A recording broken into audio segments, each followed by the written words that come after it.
The Galactic Soul, the Honorable Brother, the Revolutionary yourself, Darius Lockhart, and I'm here to tell you to watch Powerbombshells every Sunday at 1 p.m. Eastern on the Fight Game Media YouTube channel. That's right, every Sunday at 1 p.m., and that's on time, every time, because when we stand together, what time is it?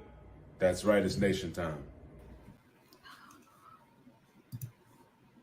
Hey everybody, welcome to episode 114 of Powerbombshells. I am Sam, that is Mel. We are just two broads talking about the wrestling we watch, and we are happy to be here because I was having Wi-Fi issues. I've been having Wi-Fi issues all weekend, but it went down at like 11:30, and I was, maybe a little bit after that. And so I was panicking because I couldn't figure out what to do because I was like, if I don't have internet, I can't live stream. And I was like trying to think of all the places that I could potentially go. And I was like, my dad is not feeling well, so I don't really want to go. And I was like, and by this point it was like 12:15, and I was like, I wouldn't probably even be set. I don't know if I would make it and be set up by 1 o'clock. And then I was like, I was like, you can go to my aunt's house. I was like, but I don't want to disturb her because we go long. And then I was like, can't do the library because I'll be too loud. I was like, coffee shops will be too loud. So I was like, text it. And then finally, so I was texting Mel and telling her what was going on. And we were trying to like scramble and figure out what was going to happen. And luckily, the internet goddesses decided to let me have my internet back. And this guy, as of right now, the radar is clear. The sun is out. So hopefully we're good to go. And if for some reason I disappear or start sounding like a robot,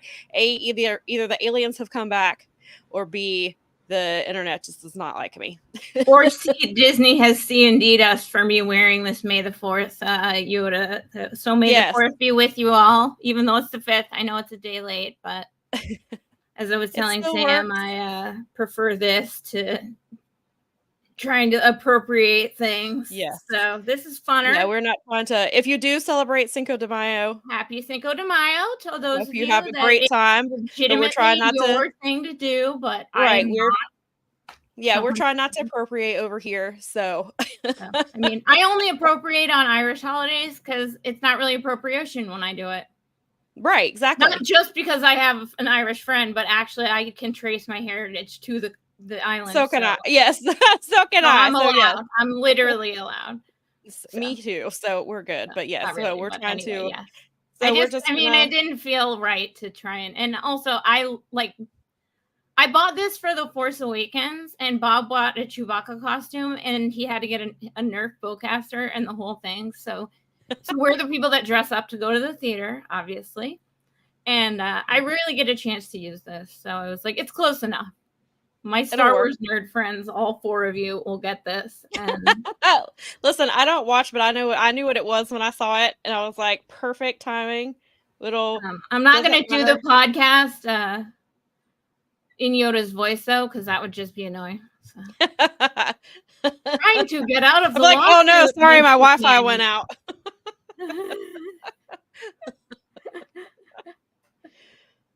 Oh, you guys. Yeah. No, you're all awesome. Just to settle that chat argument over there.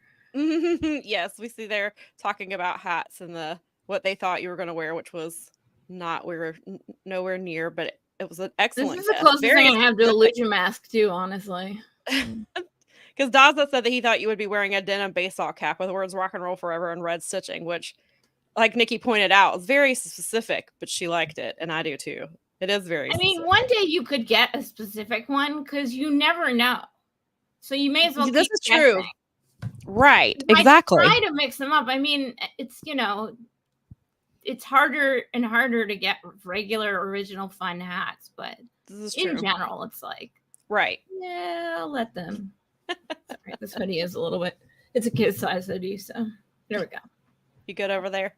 I'm good. Good. It's Yoda sized.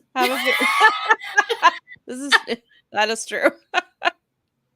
She went all in with this. Yoda sized everything. That's right. I'm almost Yoda sized, so just a little shy. Use it to your advantage. Talk about wrestling, we will. Yeah, eventually. So yesterday, late last night, I said, I think from now until foreseeable future, once we get past our little intro, because I know sometimes we have the weather minute, we have travel corner, we have our gardening corner. Like once we get past all the fun stuff, we're just gonna have to dedicate the first little bit of the show to whatever shit sandwich WWE is providing, because they did it twice this week. Thought we were gonna. I was like, man, I was like, look, what are we gonna talk about? And I was like, well, BOSJ is coming up. We can talk about that. Dynamite card. I mean, the Double or Nothing cards filling out. Talk about that. Talk about Kenny. And then, so yeah, you did add the whole shenanigans that went on over the last 48 hours with Triple H burying. Right. I was going to say, and then, so first the John Laurinaitis stuff happened. So I was like, fine, we'll talk about it. Jesus. Then Triple H had to open his big dumb mouth. And this man just proves every time he talks that he needs media training. If they're going to make him the face of the company, he needs some help. Or, as somebody said, they hope that it gets to the point where this lawsuit has to go on the stand because these people are dumb. He has to go on the stand because Paul Levesque is gonna struggle. No, they all are. They all kind of. I find this with, and I don't want to get like overly political, but I find this with the people around Trump as well, and Trump himself. Like, these people are talking themselves. If you like, guys, this is all admissible. All the things that you're doing, all the shenanigans you're pulling, all the things that you're trying to do where you like are denying it. But like, Brian made a perfect point this week that made me, I mean, it was something that really struck to the heart of the matter to me, which was they got into a whole conversation about the fact that if you were innocent, as you claim from the beginning to be, that all of this is false, not only would you not want to defame somebody and send a bunch of bullshit out, but wouldn't you, like, if this is you and you have been ill-accused, would you not be marching into a courtroom to defend your fucking self? Like, right. There was the one. Like, listen, with this case, it's hard. That's your. If I was accused of what he's accused of and I didn't do it, you better believe I want a jury trial and I want everybody in the world and I want that. But you instead are doing the classic, let's take this private. Let's have a private person that's sort of a legal body, but not really, and only under certain like places laws. Like, you can't do this shit in Connecticut. Like, some places don't allow arbitration at all. They're making it illegal because of the fact that it goes against, it's unconstitutional because the transparency of our judiciary is part of the deal. Right. Is that the trial in front of your peers is so that we can like all lay out the evidence. It's not just like, it's for everyone. That's meant for innocent people and guilty people. It has to be, that transparency is the crux of it all. So that, I don't know. And so now we have on top of, so last week, as you probably heard, and we were talking about it, is, Vince McMahon is trying to compel private arbitration. Well, John Laurinaitis, who, if you recall, when this first came out, he was pretty quick to sing a little bit and said, he corroborated certain things that Janelle said, claimed he was a victim too of Vince McMahon. He would prove it in court and everybody would see that he too is the victim of Vince McMahon. Well, I guess he just wasn't maybe getting the deal he wanted, or somehow Vince used their friendship to get to him. And so he was like, oh, private arbitration is an option. Oh, let me do that instead. Right. So his legal representative, Mr. Cover Your Ass. Yes. Edward Brennan said that his client has filed a motion today fully joining in and adopting Vince McMahon's motion to compel arbitration. Mr. Laurinaitis corroborates Mr. McMahon in publicly declaring that Ms. Grant's allegations of sexual abuse and coercion in her complaint are completely unfounded. My client will fight these false allegations together with Mr. McMahon in the proper forum, arbitration. And so, and before we weigh in on that, there are two instances, again, where he publicly said that what happened. So Brennan, his counsel, made a statement to Vice in February, which was right after. So January 25th is, I believe, is when the lawsuit was filed. And so this is in February. John Laurinaitis said, or through through his counsel said, Mr. Laurinaitis denies the allegations in the misguided complaint that will the misguided complaint and will be vigorously defending these charges in court, not in the media like the plaintiff. Mr. Laurinaitis is a victim in this case, not a predator. The truth will come out. Then in April, Brennan also provided a statement to Post Wrestling and WrestleNomics and said, Judge Ann Callis, which is Grant's attorney, was a learned judge and a skilled litigator. I anticipate she will ultimately see that Mr. Laurinaitis is, like her client, a victim in this case, and Judge Callis will do the right thing and dismiss my client from this lawsuit. In the event that she does not, my client will clear his name and reputation in court, not in the media. And here we are in May, and he's completely changing his story now. Well, yeah, because he has to. Yeah. The heat, I mean, he turned up the heat. Mm-hmm. He had to. This guy very clearly is that, like, he's gonna. God, he's like, I wish that this, I don't know, you weren't a Game of Thrones watcher, but he's totally a Bolton. Like, he's that voice, he's like that guy that, like, goes and allies himself with the strongest person every time to cover his own ass and to keep himself in a position where he's not going to get in trouble. Like, so he's just scrambling around to cover. Mm-hmm. He's like, we can go private. We can do all this in the private. Oh, maybe burying you isn't the best thing in the world. Maybe, like, but it's, problem with that is, and even an arbitrator could potentially, this could backfire on them, but an arbitrator could say, well, okay, but you said this and then you said that, like, that's still evidence. That's the part that, right, no matter how this continues to go, whether they even grant arbitration, I mean, a judge might look at this and go, no. Because I think what people don't realize is that just because you request arbitration and request settlements and things like that, they still have to pass through the judiciary. So it's not just like, we're going to settle, okie doke, like a judge or an arbitrator or another person in that position has to say cool. Because they go through and go, wow, this is grossly unconstitutional. You can't, this can't be settled. This can't be arbitrated. This needs to go to court.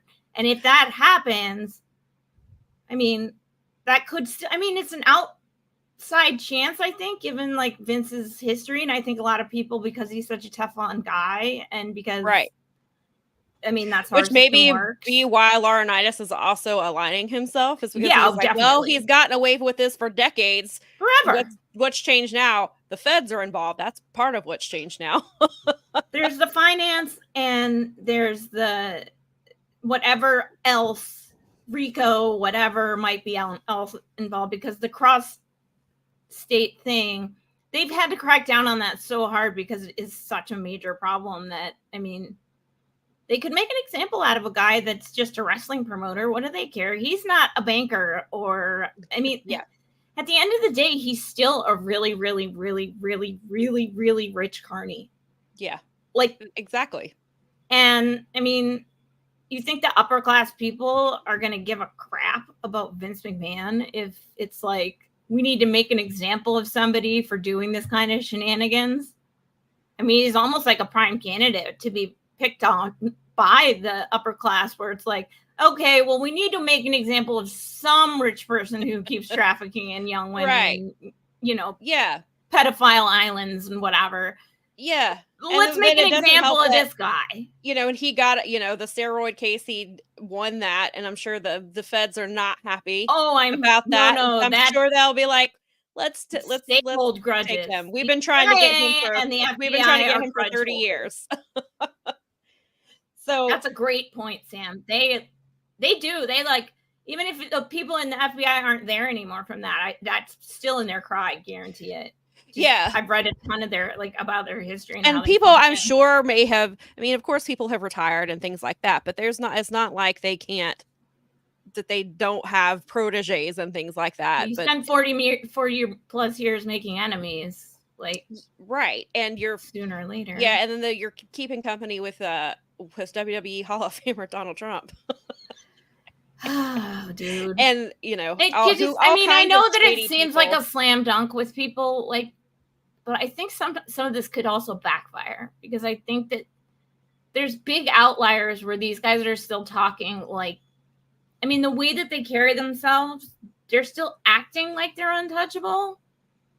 And that cavalier attitude may come back and bite them in the ass. Please, OP's universe, if you have any justice, I'll come back on them like hard.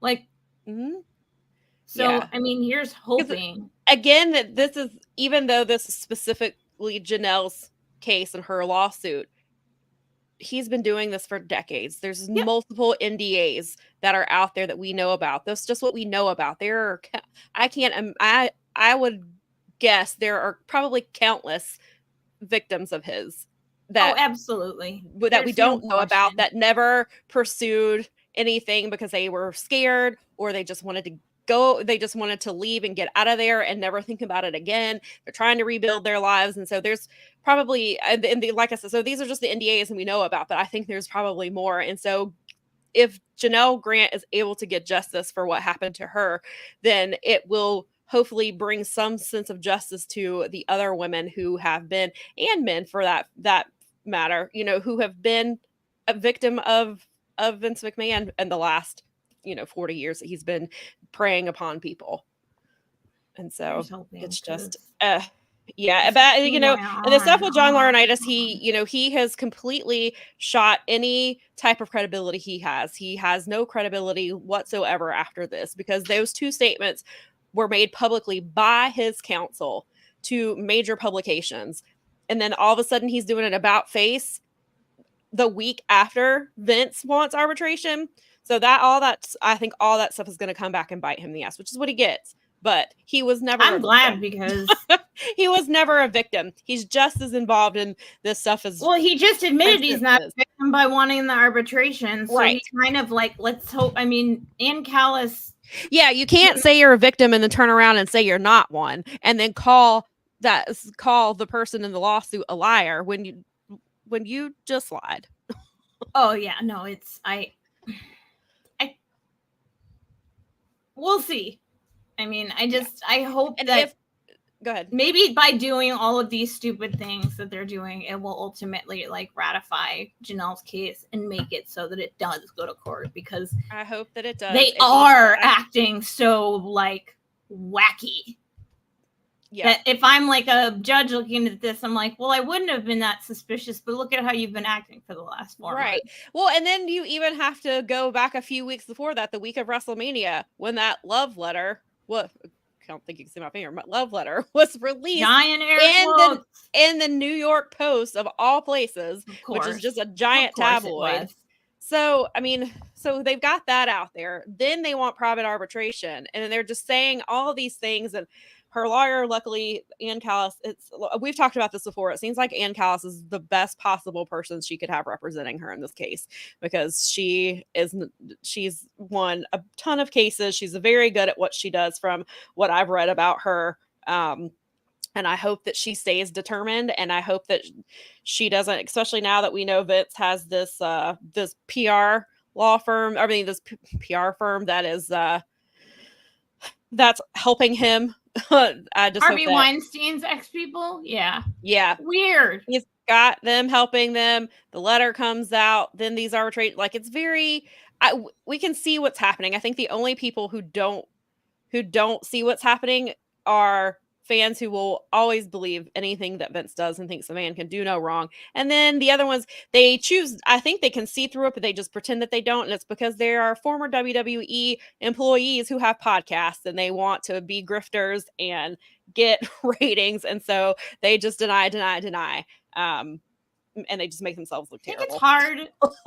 I think we need to make concessions for the small amount of because it's something that we see in everyday life. This Vince thing is so reflective of real life. There's literally some people that are implicated in the Vince scandal that are involved in the freaking Trump case. They were witnesses. And then you look at it's so reflective of what's happening right now. And these men, these megalomaniacs who have gotten away with these things and gotten away with them, and they are in this position right now. And the culture is shifting where there's the tribalism side, and then the side of a group of reasonable people going, you're both wrong. Shut up. And Yeah. And then we also have, you can also go back to Nick Khan, who is corporate officer number 1, who has been in Hollywood for decades and used to work at the CAA and has worked at the talent agency that used to send people to Harvey Weinstein. So there's these connections and these threads. And that also reminds me, I forgot to put it on our sheet. Corporate officer number 2, Brad Blum, resigned quietly last week. Right. So right now, Nick Khan is the only employee unless they bring in Stephanie McMahon. And I think Dave was saying that his contract is up next year. So. It turns out originally it was true heard that it was next year, but Brandon Thurston corrected it earlier this week. He has actually been extended to 2026. Interesting. Yes. So he is still supposed to be there through then. There's not been a whole lot, for at least from what I've seen. There may have been more since I have heard the news, but there wasn't a whole lot about Brad Blum resigning. It was done kind of quietly, obviously. And so, now you have, they keep bringing in Stephanie McMahon. They brought her in for the draft, which makes me feel like they are seeing what the reaction is going to be. They want to see how the crowd in the stadium or definitely. the arenas, how they're reacting, and then how people online are reacting. If they're like, "Oh, Stephanie's back. I love Stephanie," they're gonna put her back on TV. I feel like that's where this is going. They are testing the waters. They did it at WrestleMania, and they're going to see if anybody's going to call them on their shit. And I will, and I have. Well, you will, and a lot of people like you will. Like a lot of you gals have been on this. I mean, this. Yeah. You, Lyric, Kate, Astrid, the whole. I mean, I can't name everyone. Sure. You girls you are my heroes because you put yourselves out there to the slaughter of trolls, and I know that you guys all ignore them for the most part, or make the ones that deserve it look stupid. But at the end of the day, it's like, look at how just on social media, like the way that they defend they're not.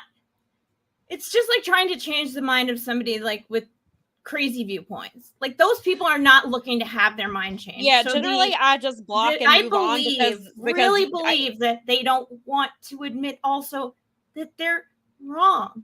Like it's hard to admit you're wrong. And sometimes people will die on a shitty hill just to avoid admitting that they were wrong. And it's like, you don't have to stop liking the thing completely, and you don't have to throw all your memories of good fun things about WWE away. Can exist together. Unfortunately, they have always existed together. We just didn't know that they were existing together, and now we do know. That we do know, we have to make better choices. That's the point. It's said the phrase, "When you know better, you do better," and so you can still watch just because. And if you still watch WWE, even though this is happening, but you could admit, hey, you know what? Vince is terrible and these things are awful, and I hope these people get justice. And you can still watch it. Like, and it's, for me, it's hard. It's very hard to watch, but there are people in other companies who were named and speaking out, and it's hard to watch those shows with them on it. So I get it. Being a wrestling fan is hard. It shouldn't be, but it is. And it's really, if you're a fan of any type of media or music, the music business makes the wrestling business look slimy as sometimes. Right. It's just, unfortunately, and we've talked about this. It's in your day-to-day life. You don't realize it. It's in your grocery stores. It's in where you go get coffee. It's where you get your hair. Like, it's in all of these places in everyday life, and it sucks and it's awful. But it is hard to have to, because sometimes there's not really any justification for it. Like, you can't. It's hard, and I get it. But for me, I feel like I have to say something, because if we don't, then it just keeps happening. I mean, we've talked about this. Look at Speaking Out. Look at how many people have either A, never left wrestling, or B, they're trying to get back into it. And it's taking people saying, no, we don't want this. It's taking fans saying, no, we don't want this. Backfiring. I mean, the one nice thing, I guess I will say this, is like, you've seen it happen a little bit with someone like Matt Riddle, where he has got booked and then unbooked and booked again. So it's been a little bit of a bouncy struggle. Yeah, but I mean, I think that the blowback is affecting his booking. So people saying something loud enough is making a dent. Now, whatever you believe about however that situation played out, the idea is that if enough people say, okay, I like my product, but I'm not okay with this about it, then you start to see then things can be like healed and get better, and we can, I mean, it's not like I'm not one of these like not like just burn the whole thing down. I really am not. It's because to me it's like that's the same as saying like burn America down because there's a bunch of nut jobs right now, while the rest of us, there's a bunch of perfectly reasonable Americans who are trying very hard to make like small impacts everywhere across their country, but they don't have a ton of power. So to say burn the place down is to say that all those people that were victimized by the same kind of behavior are bad people, and that's victim shaming, and that's bad. Right. What needs to happen is that the people in charge that are implicated and that were a part of this need to go away. Right. And a new group of people get to be put. Their actions. But unfortunately, because of the nature of wrestling and the nature of what WWE is, those people are intricately linked to the brand. So they have to play the capitalist game with them, which is rehab their images and do the crap that Triple H did last night. And, geez, God, what is their deflect right now? They are working on their deflect skills like hard. They are. And Hassan said that he heard someone saying that Vince McMahon's defense, in quotations, are just starting. They will be more and more nasty soon. Love letter and attack on Janelle Grant's person is just the start. Hassan, I agree. Seen it. I wholeheartedly agree. And that's why I'm saying I think a lot of people will see through it, whether they choose to just ignore it and move on is one thing. And then the people who are just bad faith grifters who know that they can get their podcast numbers up, especially if they used to be employed by them, and maybe their name is Kevin Nash. It's bad. They'll deny it, and they'll side with Vince because they think Vince will, I guess, do something for him. Hassan, I hate to tell you this, and just don't make sure like you don't go into like anytime someone posts an like truth about Vince story, like Brandon Thurston or even Lyric or Kate or somebody like that, don't ever go in their mentions. Because they will tell you all the reasons Janelle Grant is a lying, money grubbing, trying to, they'll have all of the classic defenses of sex predators that have been going on since the 19, and it doesn't help if you have the whatevers. You have the average person doing that, but then you have people like Kevin Nash going on his podcast and saying things. And that's what I'm saying, because they used to work for Vince and they owe everything to him. So they grift and they say all of these things, and they definitely have it's gross, and they're gonna keep doing it, and people like that are gonna that's the echo chamber that they're talking to. They're talking to people who already believe Vince. Yep. And but then they're gonna, and so then that empowers these people and be like, oh, well, Kevin Nash said, I don't give a fuck what Kevin Nash said. You think it's bad now? Folks? Wait until they play that 4-part WCW series. Wrestling Twitter is gonna be on fire. We know who we are. We had a guy go after. I had to go talk to all of our friends in the Fight Game Media that have been doing this longer than me, because I was like, who are these trolls that are being mean to Sean Ross Sapp and his grandma? And they're like, oh, ignore that guy. And I'm like, Billy Body, he's the epitome of scum. Just that's him. Funny. Report him, block him, move on. It was funny because when I saw the post, I immediately was like, because of 2016 politics Twitter, my instinct was to block and report that person for harassment, but I went and asked around because I still don't know every single troll. He's been doing stuff for a while. I'm like, geez, terrible. These guys, there is a group of trolls obsessed with simping for other trolls. Yeah. They have their head identity. Troll. They don't have anything else. They have their head troll. They have, and that's their internet army guy. And then if somebody says something mean about them, that's why that WCW documentary is gonna be a nightmare because of all the simps for Russo and Cornette and Bischoff and all that. And it's just they're always. They were they were trying to explain away Cornette's racism. Well, they're trying to retcon for the second time how they screwed that up. So this will be the third time. This one coming up will be the third time they're trying to retcon how they screwed it up. If you really want to know how they screwed it up, you should go read The Death of WCW. Brian Alvarez did an incredibly introspective and deeply researched actual when I saw it's a really good book and explains, it's like very objective. Yeah, and that was when this first got announced. I was, well, first of all, The Rock. Sorry, I went off. That's okay. The Rock is producing it. I know. And which made me, and then so Brian Gerwitz is involved, which he was a WWE head writer. He's still there working with The Rock right now. And so I was like, God, this is just going to be the same old bullshit we've already seen. I was like, the Dark Side of the Ring guys do their job very well, and they are pretty. They do. I'm hoping that because they're involved, there will be some balance in this. Then you see the people that they interviewed, and apparently Ric Flair's mad that he didn't get interviewed when he constantly shits on WCW. And now he's like, well, I was there. Why didn't I get interviewed? Well, not only that, but he shat on them when it came to the A Plane Ride from Hell episode. Yep. This point was made with Garrett. Yeah. He shat so hard on them over them ruining him because of that. It's like, bro, you ruined yourself by getting your wang out on the all the time. Like, why would you be there? So I'm kind of interested. Behavior is not their fault. I was like, so I will probably watch. At first I was like, I don't know if I want to watch this. I gotta watch it. It's going to be more WWE bullshit, but because the Dark Side of the Ring people are behind it or involved, I feel like it might be presented a little more constructively and a little more fairly and a little more. I mean, the person who killed it is on your show. Is on there. I mean, they have Eric. Oh, you have him on there regularly. Eric Bischoff is going to be on that episode. That's who killed it. We know who killed it. Oh yeah, it was hilarious because. And so now it's going to be Bischoff and Russo. God, he was like, for 4 Eric episodes. Bischoff. That's who killed it. There's your answer. You don't need to watch the miniseries. We solved the case 20 years ago.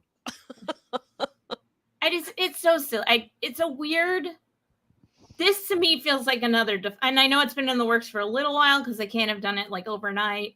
But it still feels the season finale. It still has that vibe of sort of distracting people away from what's going on with the legal. Well, and that's kind of like their whole thing because they have that thing on A&E where they've got like the WWE biography and all that. Yeah, they do all of those. They did one on there too, but those are pretty kayfabe. Oh yeah. So that's why I was just like, yeah, I definitely will I'm definitely skeptical of what might be in this. I'm hoping. I gotta watch it. Come on, that's so much fodder. Come on. Well, and so Tuesday is the season finale of Dark Side, and it's Black Saturday, and it's I know. I'm so excited. I've been waiting. The one where Vince took over, and this is the one I've been waiting for all season. I didn't know they were going to show it the last day. I was like, really? You guys are going to wait till the end? And it's kind of perfect though that's what they're ending the season on, and then June 4th is the WCW and it's a 4-part series, so that's going to take us through all of June. So that'll be really interesting to see. And then I think there's a second half to the season, right? Maybe you might be right. I'm not positive, but I don't know that for sure. I feel like when I heard it said it was like the end of the first part of the season. But I don't know. Who knows? I'm excited for that one because I've read about it. Because of the strike, and depending on how that affected them filming and things like that, they may have had to split it up because of the strike. So guess we will find out for sure on Tuesday. But while we're on the subject, we're gonna we should probably get to the stupid question from last night since we're we're gonna talk about it because we need to. This is so bad. So I didn't watch Backlash because I didn't have to. I didn't have to cover anything. I was before my shift. I didn't watch it either. So I didn't go out of my way to watch it. I knew who was going to win every match. Like I predicted every single one of them. I heard it was a great show. There was the surprise of Tonga Loa showing up yesterday. He's now part of the Bloodline. I think that was a lot of people were talking about that. Jade and Bianca won the tag team titles, which I'm very excited for them because I love both of them. I heard that Cody versus AJ Styles was really great. And it was Jess, just blanked on her last name, the referee Jess, believe that was the first time that she has she's reffed a main event before on a nice. So that was really cool. So I was hearing all these positive things because I was following along in Slack with some people who were watching, and so I didn't see anything with the press conference afterwards, and I just didn't really think anything about it. And then so I saw it like 2 hours later. So I meant to look. I don't know the name of the reporter who asked this question, but a French reporter asked because I never saw him named when I was looking at I listened to the clip this morning that John Alba reposted. I listened I might be able to dig his name up, but Brandon Thurston clipped it yesterday. And I saw Brandon Thurston's clip. So if you had missed it, there were cuts made earlier this week. Drew Gulak was one of the people who was listed. And so this person rightfully asked, did someone asked a real question at a WWE I was very impressed with this. The bar is low, but I'm glad that they asked. But he asked Triple H, he said, did he get cut because of what Rhonda said about him, about the allegations? And he said because it was reported in places like Fightful and PW Insider.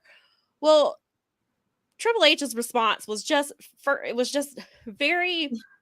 First of all, if you're going to use sources, use credible ones. So like so he said arrogant. He said it. He was such a Hunter. He was. If you come across the clip, it's like a minute. It's like a minute and a half long. Just listen to it. It's very dismissive. It's just he clearly.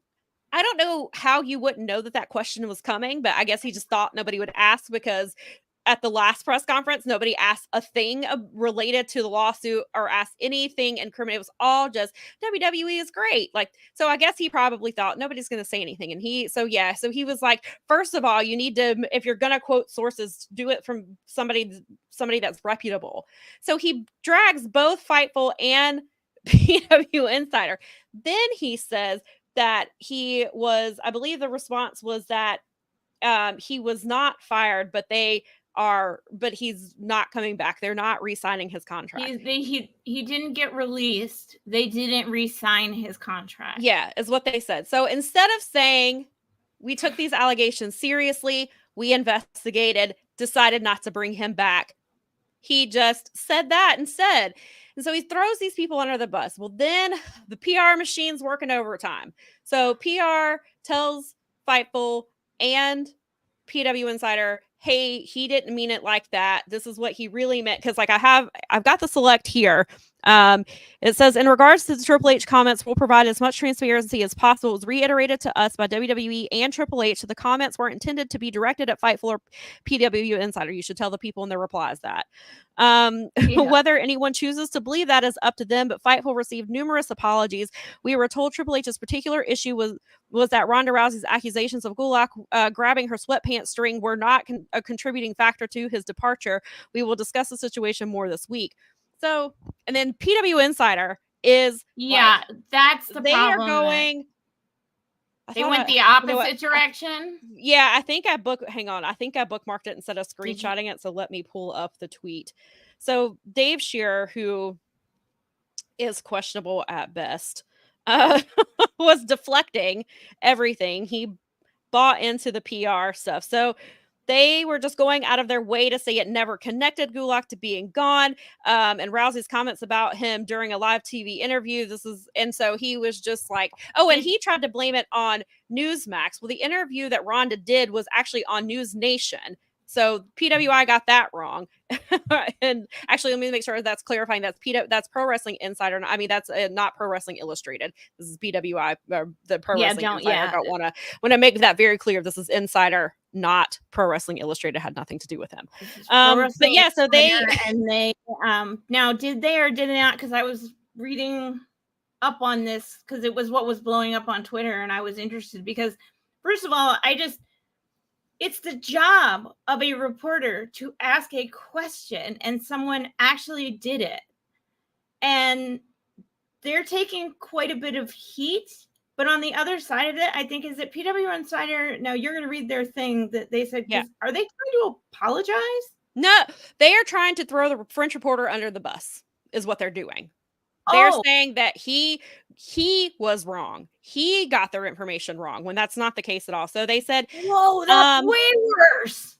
Yeah, so it says, in reaching out to WWE after the conference, we were told by the company that Levesque's comments were not meant to be taken as him knocking either site, but that he was taking issue with the person asking the question based on reports that a talent was released when in fact talent's deal was simply expiring.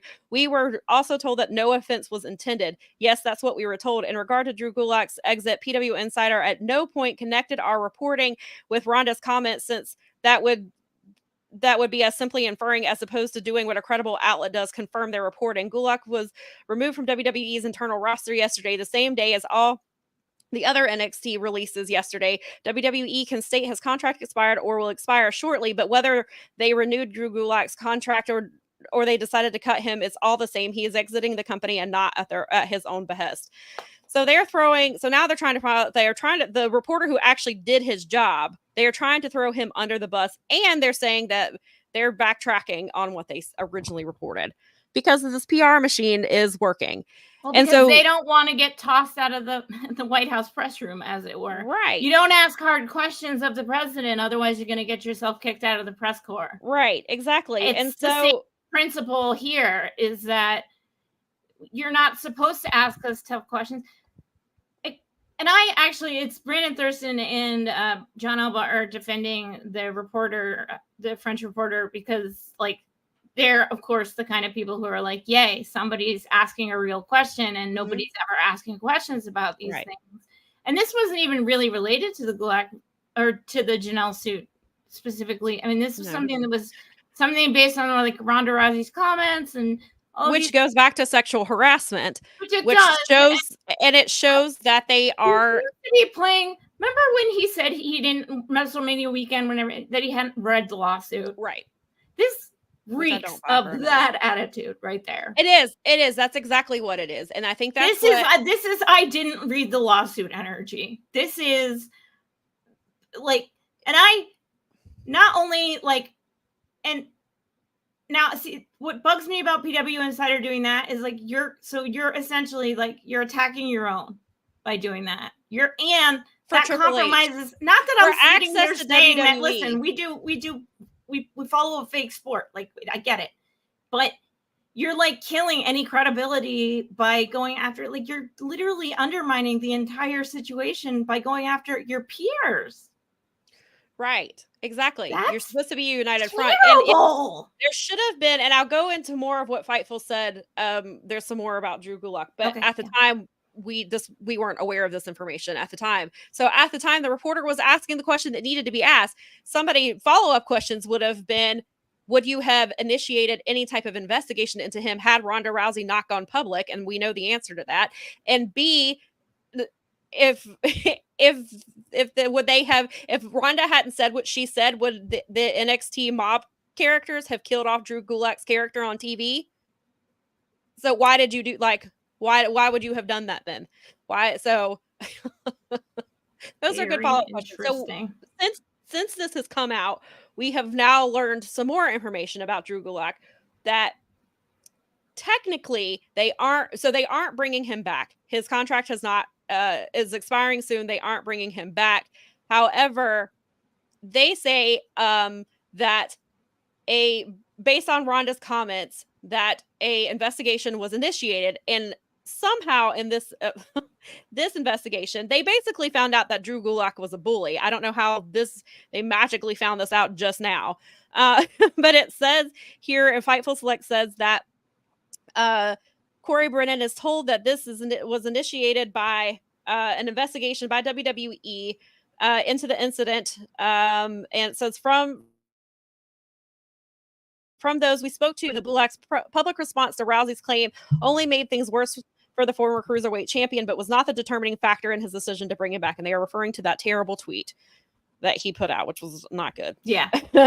And then it says, in asking around with talent in NXT, several talent made claims to Brennan that Gulak was a bully who would often target injuries during matches with talent that were recovering from minor injuries at the time. One talent claimed that during a match with Gulak, that he purposely re-dislocated a previously dislocated finger, while another claimed that Gulak would intimidate talent into not reporting these incidences. And it says that Fightful was also told that Shawn Michaels and NXT coaches reprimanded him for intentionally spiking an opponent during a match.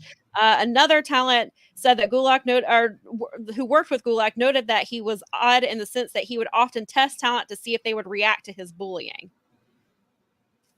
So they're lying. So that, I guess, sounds like they had a reason already, and maybe Ronda's comments just... I feel like that, yeah, they probably have known that I'm sure he did probably bully talent into staying quiet, but because Shawn Michaels has reportedly already confronted him, they know that he has a tendency to bully. So like, this wasn't brand new information.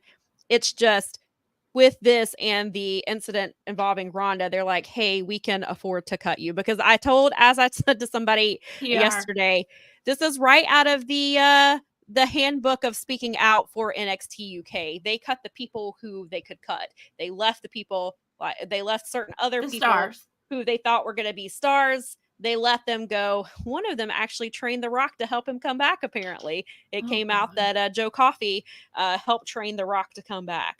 And lovely. Joe Coffey was named in speaking out, and he had some pretty egregious things that he was involved in. But yeah, so it's just out of their playbook. But just the answer, but even just the whole thing yesterday was a mess. Just shows that Paul Levesque had no media training whatsoever. He doesn't like to be challenged on real life things. He blows it off and he makes it like it's not a big deal. And it comes off as that he doesn't care. Still, when he's like, oh, I didn't read the lawsuit. You didn't read the lawsuit? It had the same energy to me. That's your children's grandfather. You didn't read that? That's your job, bro. Forget that. That's your job. The first thing you should have been doing when you sat down in the office was getting to work on that horrendous piece of, I don't ever want to ever have to read something like that again. Right. Hold all your calls. I like horror movies. I don't ever want to have to read something like that. Right. Gods. Yeah. I hate, but it's his arrogance. It's the continuing sort of arrogance at the idea that like any sort of behavior is bad. I mean, basically it sounds okay. So we knew he was a bully, which is part of our culture. So we let it go. But now we have a situation where it'll be like a nice PR move for us. It'll make us look good to let this guy go, because all along when this stuff came out, we were like, either they're going to ignore it and hope that people forget and they'll put Gulak back on TV, or they will make an example of him and be like, see, we do get rid of people who sexually harass women. But now we're getting rid of him because he's a bully, not because he sexually harassed somebody, which is out of their playbook. This is what they do. So it's just shift the narrative, shift the narrative. They are definitely shifting the narrative. That's what they're trying to do. And then it goes back to this whole crap of Triple H being the public face of, or Paul Levesque being I guess it is Triple H being the public face of the company now. He's out here. He's on TV. It seems like at least once a week. He was last week. The excuse was the draft, but then they brought Stephanie back for the draft, and it feels like Triple H is, so he's trying to be this public face of the company, but then when you talk to him and ask him real questions that mean something, then he's an asshole about it, and he just doesn't. He didn't need to go out of his way to bury those. He didn't need to go out of his way to bury those specific places. Right. And that was totally on him. Like, he could have kept that. A professional would never have brought anybody's name into the conversation. They wouldn't have done anything like that. That's so sketchy. Well, and the damage is done. Like, he can apologize all he wants, but all you have to do is look in the replies of anything that Fightful or PW Insider or any of these people who work for them. All you have to do is look in their replies, and they're like, well, Triple H said that you're a liar. Triple H said that you aren't credible. Triple H said, and that's what's going to happen every time they come. So every time they release a story, we got some news coming to Select about so-and-so. Triple H says you're a liar. Triple H says not to believe you. That's what's going to happen. That's going to be the new thing, is they're constantly going to be, well, Triple H says you're not credible. And I believe Triple H over you. The people telling the truth are the ones that get shouted down the loudest. Yeah. Mm-hmm. So, or banned or trolled or whatever the freaking, social media anti-whatever of the month, of the hour, of the minute might be. But the court of public opinion tends to, which is so gross, because it's like, you're simping for a billionaire. Like, right. You're protecting rapists. That's never gonna see your tweets. You're protecting rapist billionaires that don't care about you at all. Mm-hmm. At all. They're happy. In fact, you're doing their job for them. You're literally doing their job for them. Yeah. For free. And I mean, by elevating the conversation, although we're talking about the real thingy here, but I'm not going to sit here and say that it hit the thing and it was out there and we needed to talk about it, especially because of the way Triple H continues to. Paul Levesque, Triple H, I don't give a crap. He's the same person to me. Right. He's a big giant POS who keeps being like, I'm too important and good and narcissistic for all of this. Well, how dare he was Vince McMahon's protege for like 25 years. But he is his protege, but he also thinks he's smarter than him. So he's not. So we have to talk about this stuff, because people are trying, especially because we're going to see more of this PR shit coming out. Like Hassan mentioned, we're going to see, we know what they're going to say. Trying to make Vince look like the sympathetic person. Now they're probably going to do it with John Laurinaitis too. Then they're going to keep trashing Janelle. They're going to say the worst possible things they can about her. They're going to twist evidence to make her look like they did with the love letter. Like Hassan said, this is just the beginning of that. Then you have Triple H and how he is handling things on top of that. And so it's all like, just pay attention. Mm-hmm. Just pay attention to what's happening. Because we've always talked about, they are very much look over here, not over here. Like they want you to not pay, because that's what's going to happen. Monday they're going to be like, we sold the most tickets in another country, and we did all this, look at what we did. And they're gonna that's just what they do. They're gonna say, I mean, it's good, it's PR, we know what it is, but it's gonna only get worse, I think, from here. And if this case goes to trial, we're still a year, at least we're probably a year away from that. Yeah. And this is just going to keep getting worse, and they're going to keep doing stuff like this. They've got a Blood Money show coming up in a few weeks, if they can get there. Obviously there's been a lot of unrest in Saudi Arabia. Wouldn't want to go over. I don't know how that's going to play out. As of now, it's still scheduled to happen. Little questionable. First of all, it's questionable anyway, but with the things that have been happening in that country, taking a bunch of wrestlers over there may not be the best idea, but as of now, it's still on. We'll have to see how that plays out. I think I don't know how much things have settled down as far as some of the things that were happening within the government and with other countries. Well, that America could get them into Saudi Arabia safely if we needed to. It's just the whole idea of being in that region during what's going. And I mean, there is a lot of danger. It doesn't matter because, I mean, that's an American interest, like flying right into the war. So I just don't think that's, I know they don't care because they're like heartless capitalists, like profiteers. So they're, I mean, their entire end game is the bottom line. But you're also. But I know as a wrestler myself, I'd be like, nuh-uh. Well, not only are you putting your talent in there, but there's these fans who are coming to the show who are looking forward to it. And you have to take their safety into account. I know that they don't really want to, but I mean, that's something that is concerning. These people are just want to watch a wrestling show. And there's been a lot of things that have been happening politically there. And a lot of things that you are. So not only are you putting wrestlers and talent and your employees at risk, there's a whole bunch of fans that will be in that building that you were putting at risk as well. And so I just hope hopefully everything goes smoothly and safely, regardless of what I think of the Blood Money shows. I hope everybody is safe and nothing happens to anybody. Fans, talent, employees, whatever. I hope everybody. I mean, it may end up not being up to them. Yeah. Too. Right. I mean, it may just not be up to them. So. Right. That is true as well. That is true. I mean, Brad says, I always tell the drones to stop simping for $1 billion company that doesn't give a shit about you. Yeah, yes, they don't. Welcome, Brad. I saw that you said you were here. And, yes, we did see that you were I'm here. really sorry. You're right. It's entertainment. It's not fake sports. I'm sorry. It is. I know you're kidding. I think it's hilarious. He's like, Mel, it's entertainment. Okay. Thank you for correcting me. So we will, I guess for now, we will move on from the sports entertainment and move to where the wrestlers wrestle. Where wrestlers wrestle wrestling. Yes. So over in AEW, what should have been the big story of the week. God, it's so it bums me out. I want to watch more wrestling and bother less with these silly me too. Yeah, I'm gonna treat it the way that Mike Gilbert always says, which is just more content for us podcasters.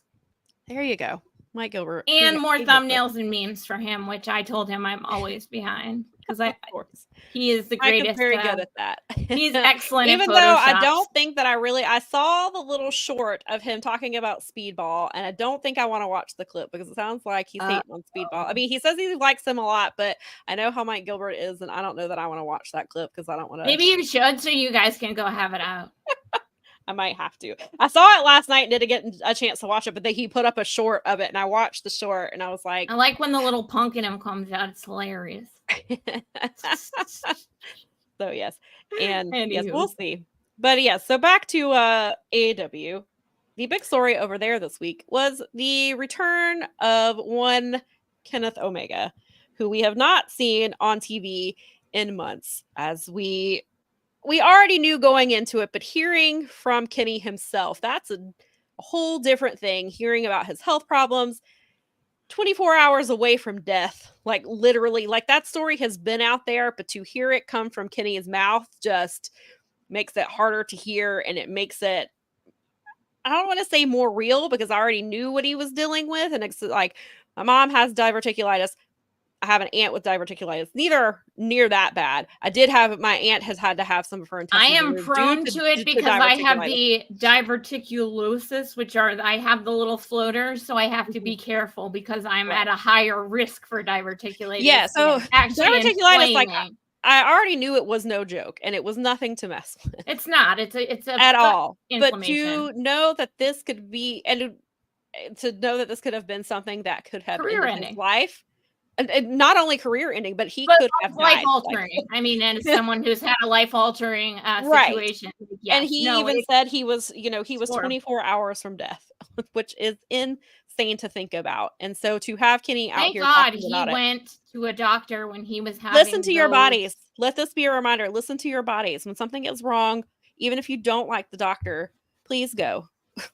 Kenny is telling you. Go to the doctor. Listen to your body. So true. And I mean, I don't always take my own advice, but on these things, this is not something to mess around with. Listen to Kenny. No, listen to Kenny. But yeah, so we knew that Kenny. Well, you and I. My prediction was that they were going to announce the Owen because the Owen typically. Yeah, you said that. The finale is usually at Double or Nothing. Now I'm wondering, are we even going to have the Owen this year? Because we are going into the second week of May. It has not been mentioned one time. That's usually unless they start it at Double or Nothing, which would be weird. They usually would be a great place to have a finale for the Owen Hart tournament.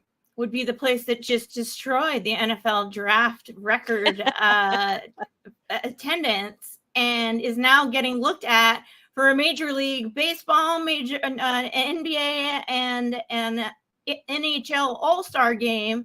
And that would be my city, the Motor City, Detroit Rock City, Tony Khan, WTF. Well, Sam, I got a pre-sale code for a Chicago show in my email and almost lost my mind. Okay, but anyway, back to Kenny and. But yeah, so they did not announce that. He came to say, "I almost died. Also, I'm still an EVP. I'm still an EVP, even though he says on his Twitch he should not be an EVP. Because he has different thought processes on how things should happen, and he talked about that with the what happened with CM Punk and Jack Perry. He talked about what he thought should have happened or what things just happened, and this is why I should not be an EVP. However, he still has that title regardless of what other people think. And so, and we knew he was going to get physical. I assumed he was going to eat a Rainmaker. He didn't eat a Rainmaker, but they did have the really, really great moment where he is speaking Japanese to Okada, and Okada answers him in English, which I just thought that was perfect. I marked out so hard when he did that. Well, and even when Kenny first came out, he looked like Belt Collector Kenny. He had the suit, he had the glasses that he wore. He looked like Belt Collector Kenny. Which when he said hello Kenny to Okada in Japanese, I just about fell off the couch. I was like, oh my God. But then Okada just comes right back in English and says that he said, just the two of them standing in a ring together is something that, like, I mean, again, I came within a hair's breadth of getting to see Omega Okada 5. Like, it's only because AEW was forming that didn't end up happening. And now it's like, and Wembley would be an incredible place for Omega Okada 5. All out. We talked especially about when this you need a big match and you need people to buy 2 pay-per-views 8 days apart. All out would be a phenomenal place for John believed Omega that was Okada going to be 5. last year, but I think that the chances of it happening this year, if Kenny can be healthy, is way higher. I think it's way higher. I am being cautiously optimistic because if Kenny, that's a pretty intense surgery. Assuming Kenny is not lying about needing surgery, and I don't think that he is, that's an intense surgery. So you have recovery time from that. Then you have to recover. So you have to recover from the surgery itself. Then you have to get in ring shape. Not only are you getting in ring shape, you're getting in ring shape to face your biggest rival ever. One of the greatest wrestlers of all time. Right. While who was at the top of his game, who has not had time off. I don't think Kenny Omega wants to wrestle Okada if he's not ready. You know what I'm saying? He doesn't strike me as the kind of so it would shock me, honestly, if Kenny prematurely did almost that. would bet this is happening next year. Yeah. I think Omega Okada 5 is more likely to happen next year than this year. They might have interactions like they did this week. Right. A few spots, maybe he comes back in a little while and throws a little few receipts, maybe the way of the Bucks or something in lieu of directly at Okada, something like that.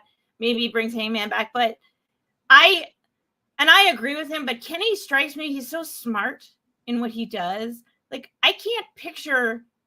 I think he would rather not wrestle Okada ever again than wrestle him at half speed. You know what I mean? You're right.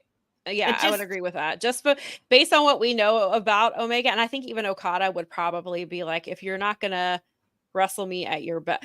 Granted, Omega was hurt and wrestling at like 70% and was still putting on those G1 performances. However, but in the last year, he's had multiple surgeries. Yeah. He's nearly died. It's completely different. Well, and he's had all of those previous injuries that he's had because he has had, and even when you talked to Garrett and Dave the last time, like, he had no illusions about where his body was evolving to and what, like, the end game is for him, and that, he knows that he's not going to be a wrestler forever because it's just not going to be physically possible, and he wants to be able to, like, function for the remaining part of his life. The thing is, even if the surgery goes perfectly well, even if his recovery goes well, he also has diverticulitis. So he has got to make sure that he doesn't have flare-ups in the process of trying to recover. Like, there's a lot of factors. It's not just a typical, you need surgery, you need to recover, and then you need to get back in the ring. You also have a potentially life-threatening illness that you have to deal with on top of this. You have to be smart about how you do things now. So I think there's a whole different type of reality for him now. And Hassan brings up a point where he said, impossible to recover from a surgery in a couple of months. He said, Okada gave me a couple of months, but probably not meant literally. And see, I think Hassan is right. I don't think he means it literally, but people are going to take it that way. And so people think he's going to be ready in 2 months. We don't even know when the surgery is. He has not had surgery. We don't know when it's scheduled. So I feel like a couple months, I think Kenny misspoke, or he meant it not, he did not mean it literally. Or he did it intentionally to just throw people off entirely. Just also certainly possible. I am being very cautious in the way and I just don't want to get my hopes up or something. I would rather be surprised and have him be healthy and come wrestle in a couple months. And then, ditto.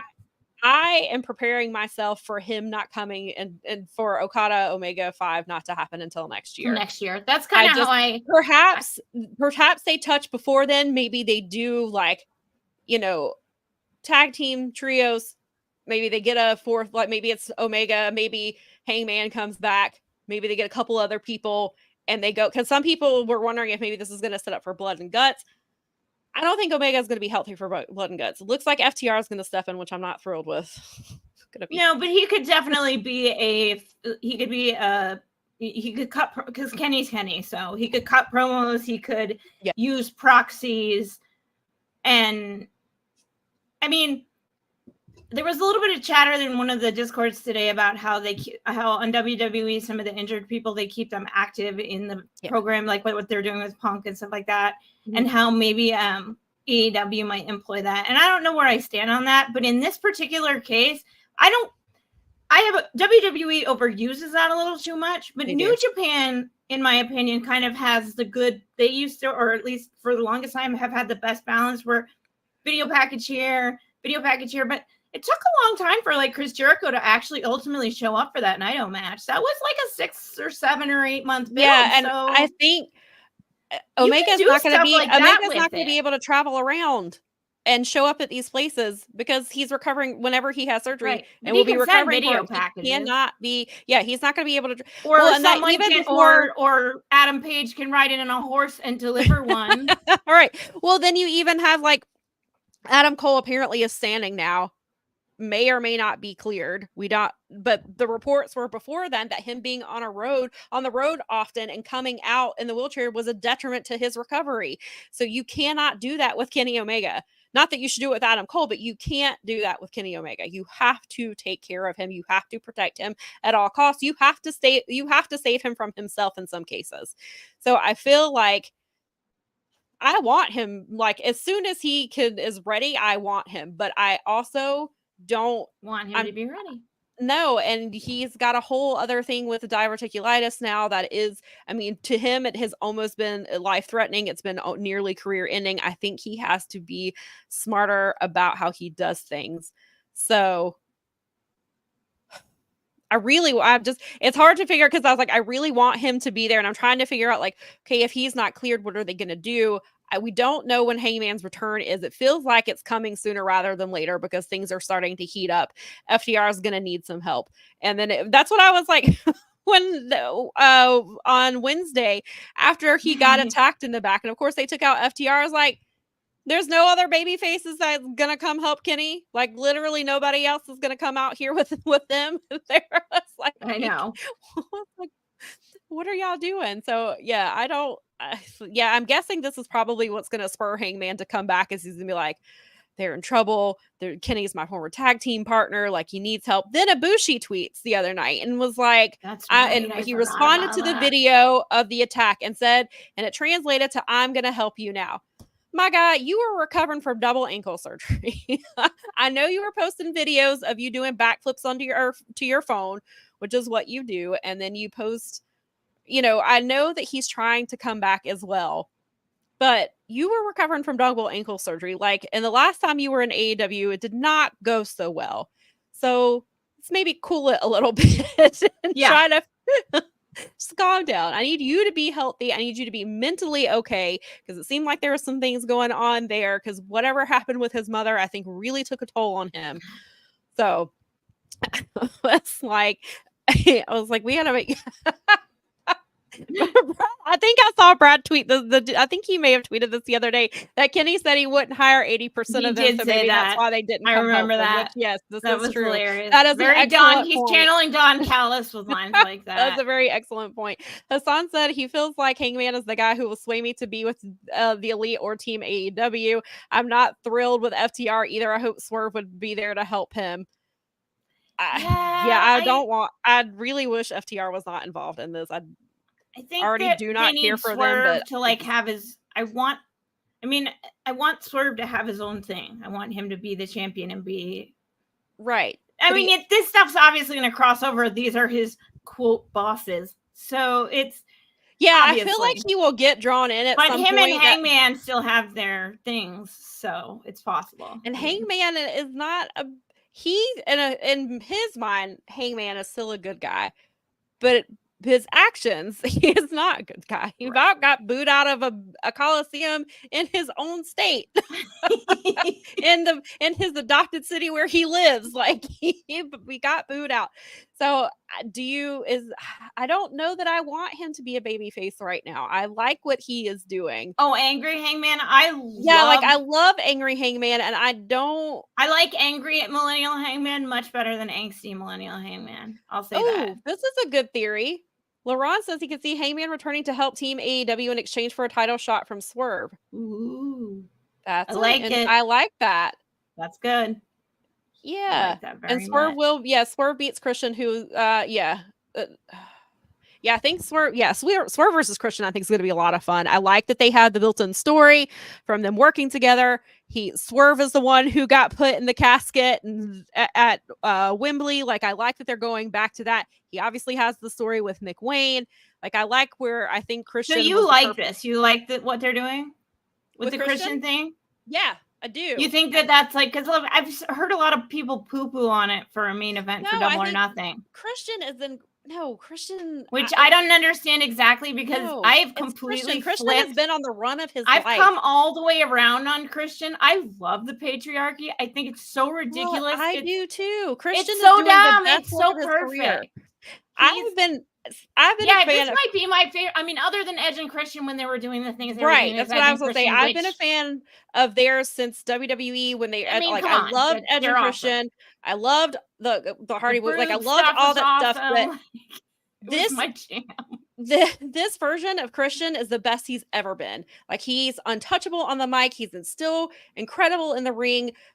I think Swerve is perfect for him. I think Swerve is still trying to find himself as a babyface because he's very good as a curator. I love hating him. Yeah, and he's very good. But I like that Christian because there's a built-in story there. I mean, he has a whole faction, and I think it's better for Nick Wayne to be with. It would be tough for Nick Wayne to be all by himself right now. I think Hook has a really special case because the young guys like that.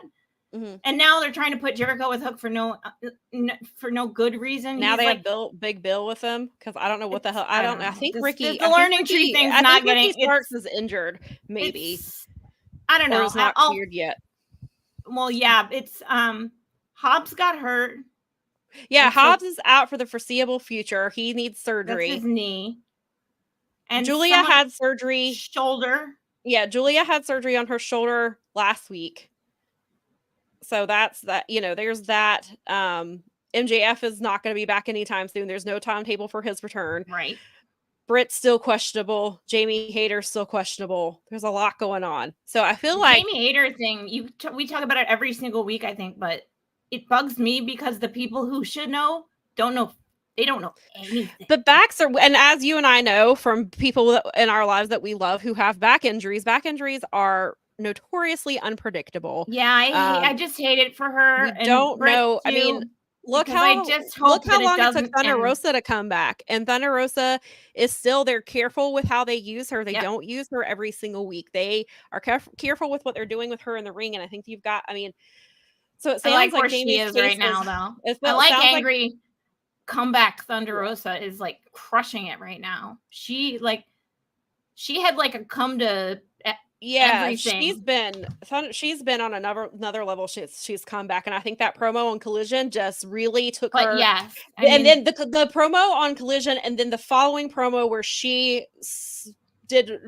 smeared Tony's makeup. Lipstick all over her face. Like she's really hitting her sweet spot, and I think she's only going to get better. And like I think her and Tony that was Tony's best match under the Timeless Tony character, and I think that Thunder Rosa looked great. It's really good. I see a couple things in the comments. Did they say that Swerve and Christian were main eventing? Because I did not hear that. I thought they Are people just assuming it's the I main don't event? know that, I think a lot of people are assuming main event because it's the belt, it's the championship. I think this is Mercedes and Willow. I think they're getting the main event. That'd be awesome. I think that's the story. That would be awesome. Because of it would be about time. They've never had a woman main event. You've got Deanna, who has main evented like 5 times. That's clearly Mercedes she's main evented multiple pay-per-views, including WrestleMania. I think now this is the story to do it. This is Willow has main evented and she was the one half of the very first women's main event in ROH. Yeah. This is the story. This story's technically been going on since Battle in the Valley last year. Like, this is it. If you're ever going to have women main event pay-per-view for the first time, this is the one to do it. This is the match. These are the 2 women to do it. Right. This is the story. I hope this is where they're going with it. But as far as I know, but why can't, if the women's title is supposed to be equal to the world title, then it should be the main event. And so that's a title match. It should be main eventing. I hope that's the case. I don't think that they have announced it as main event or anything like that. Yeah, I think what people are leaning towards is this going to sell a pay-per-view, a $50 pay-per-view? It will sell a pay-per-view if you do it right. And the story, they have a built-in story, and that story is stronger. Oh, I'm not talking about the women. I'm talking about the match that they have set, which is Swerve versus Christian. I don't think that. I think they have a good story to sell the match, but I don't think it's a main event match. And I really think that I feel like Mercedes has probably talked to Tony and be like, a woman has never main evented in your company before. You're going to fix that. And I'm going to be the one to do it. To be very interesting. I have a feeling that she has been like, if you want me to sign with your company, you're going to let me main event my first pay-per-view back. I could be wrong, but I feel like that Mercedes probably had that conversation with Tony. Maybe I'm wrong. Or maybe she did, and Tony's like, I don't care. Swerve's main eventing. I mean, who knows? Mm-hmm. But I really, really hope that it is. I hope it's them. And Hassan said that Rosa and Deanna's feud is going to be nice as well. Yeah, I agree. I really like that. And I like, finally, we're seeing multiple women's feuds that don't center around the title. And we're seeing movement with these women. And we've got Serena Deebs in the mix now. And you've got Rosa and Deanna, who I think are 2 really strong women. And we've got Deanna turn. We got the Deanna Hill turn last week. Chris Statlander, I still think is going to turn heel. I think she's going to turn at Double or Nothing. And so there's a lot of exciting things. Oh, now we know Camille has signed, and she's been signed for a couple of months. She's been signed since we've got her. Megan Bain is, I guess, is coming at some point. She wrestled. Beer is coming. She's supposed to be coming at some point. Megan Bain is the Veer of AEW. She is. She wrestled on. So I watched Friday. I turned when we got back from Title Belt. I turned on GCW because I wanted to watch Effie and Mance. I've talked about that. I think that's the year for me. They had a last man standing match, and I jumped ahead so that I could watch it before it got spoiled for me, especially because I follow both of them on Twitter, and I was like, I don't want Effie or Mance to tweet something and that's get spoiled. So, but I watched the opening part because I knew that Matt Cardona had surgery for a torn pec 2 weeks ago. So now he has named himself the general manager of GCW. So I watched his segment. And so Jimmy Lloyd has aligned himself with Matt Cardona. He's Broski Jimmy. And so they were like, oh, he's going to wrestle some local person. And it turns out it was Megan Bain. Jimmy Lloyd in the opening match. And so I watched it, and she looked great out there. And she's supposed to wrestle. No, I think she's already wrestled Joey Janela. She's either already wrestled him or she's supposed to. Well, all right then. Yeah. And so I'm really looking forward. So she got announced for another GCW show. So she's doing GCW stuff. So she's clearly not injured. I don't know what AEW is doing with her. So we'll have to check out what our GCW schedule upcoming is. Yeah. I always miss the early. Nowhere near their schedule. I guess because we don't have a set local indie anymore because PWX isn't around, and that's who they used to jump off of. I don't know that they would do anything with Ashe, and I don't title belt just came back and they're building themselves up. So I don't know when GCW is coming back here. Yeah, we have the spot I always just miss. I think there's like 2 shows a year. One of them is usually around this time of year, which I just missed it. It was at the beginning of April. And then, but there wasn't anybody. It's not that the Harples is fun to go to, but it's still Detroit. It's still like crazy area. I mean, don't get me wrong. It's great, but also it's something like there needs to be a Minoru Suzuki level person on the card for me to really want to hit the GCW show. GCW it's always it's for hard. me. The it's venue always is a good time. I've been to 2 shows. It's a great time, but our venue is like either you buy seats on the floor, and I can't really do that because of I can't. Or I understand. Be up on the platform and look down into the pit, which if you don't get into the front at the very, very beginning, you're stuck. And once you're there, you're stuck there because if you leave your spot, it's GA. Like, it's right. And there's only so much room and they really pack the houses. So it's just like, and I'm short. So if I'm not in the front, I am screwed. Nope, same problem. Yep, same problem. I can only hold it for like 4.5 hours. Okay. I feel you. Brad said the rumors are that Megan Bain is not on TV due to some tweets that she liked that were very pro Rossi and him leaving Stardom. That'll be interesting because she's been under contract for AEW for a long time. She's been in Stardom this whole time, but she's been signed for months. Like she's been under contract for a really long time. Brad said that if the women main event, that would mean that every main title has main evented World Tag and women. Yeah, the women should have main evented. Clearly all of us here, I think, are in agreement that women should have main evented a long time ago. But at this point, 5 years. At this point, there's no reason. Now you have Mercedes. It almost, I never thought about it, but God, you're right. It almost seems like criminal if you don't do it now. Yeah, you even have if to. It is her, and I've been very critical because I'm like, this is going to be her first match back, and we have no idea what kind of match it's going to be. And it should be the main event. But now I'm like, with the way they're setting up this story, and if they continue to do promo segments like they did last week, like this should be it. And Daza says if Mercedes time. I'm sorry, what was that? This might be the perfect time. I can't think of a better time to do it. Yeah. The Daza says if Mercedes versus Willow is the main event, I hope they announce it sometime before the show and make a big thing of it. They should.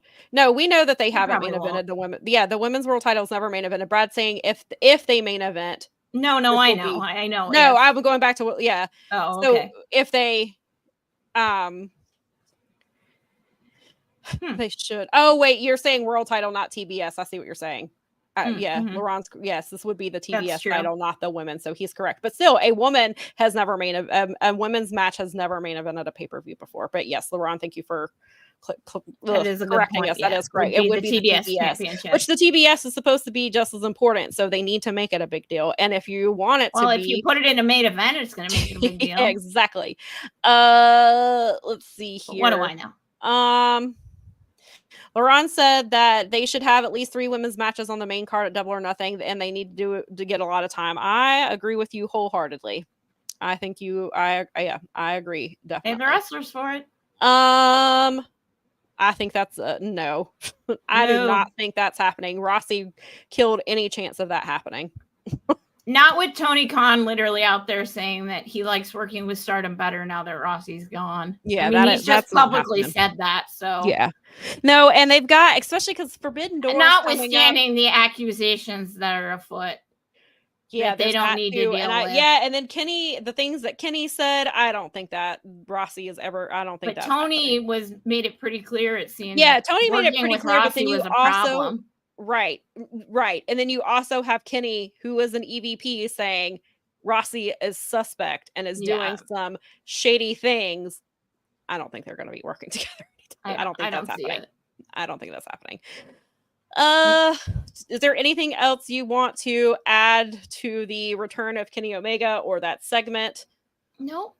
Okay. And so I guess this actually sticks with what we're talking about as far as Double or Nothing goes. So we are by the first week of May, we already had 4 matches, which is suck it, all of you people that said that We know how Tony is with booking. So we've got, so we know Mercedes versus Willow. Versus Willow. We just don't know where yet. Swerve versus Christian. Then we have Tony Storm versus why do I keep wanting to say Deanna? It's not Deanna. It's not. It's Serena, right? Yes. And then because she didn't want to face Mariah, so she. Yes, so she threw in the towel. Threw her out. Yes. Thingy. We have one more, and why did I just blank on what it was? I just forgot. It was the Samoa Joe's got a match, right? Does he? Yeah, maybe that's what I'm thinking. There's 4, and I don't know why I completely blanked on what that was. Of course, right when we're about to talk about it. And I didn't write them down because I was like, oh, I'll remember. Clearly not. Help us, y'all. No. But I'm really glad to see that we've got some movement. We've got some matches made. I'm assuming something's going to I don't know if they're going to do... Let's see. Because Danielson doesn't have a match, right? No Danielson match. No Will Ospreay match. Is Moxley on the show? He is. Ospreay is wrestling. Yeah, he's facing Roddy for the title. For the international is that title. Happening on the pay-per-view? Yeah. Yes. That's interesting. That's what that match was for. Okay. Yes, I think Ospreay was that the match you forgot? Yes, that is the match. Okay.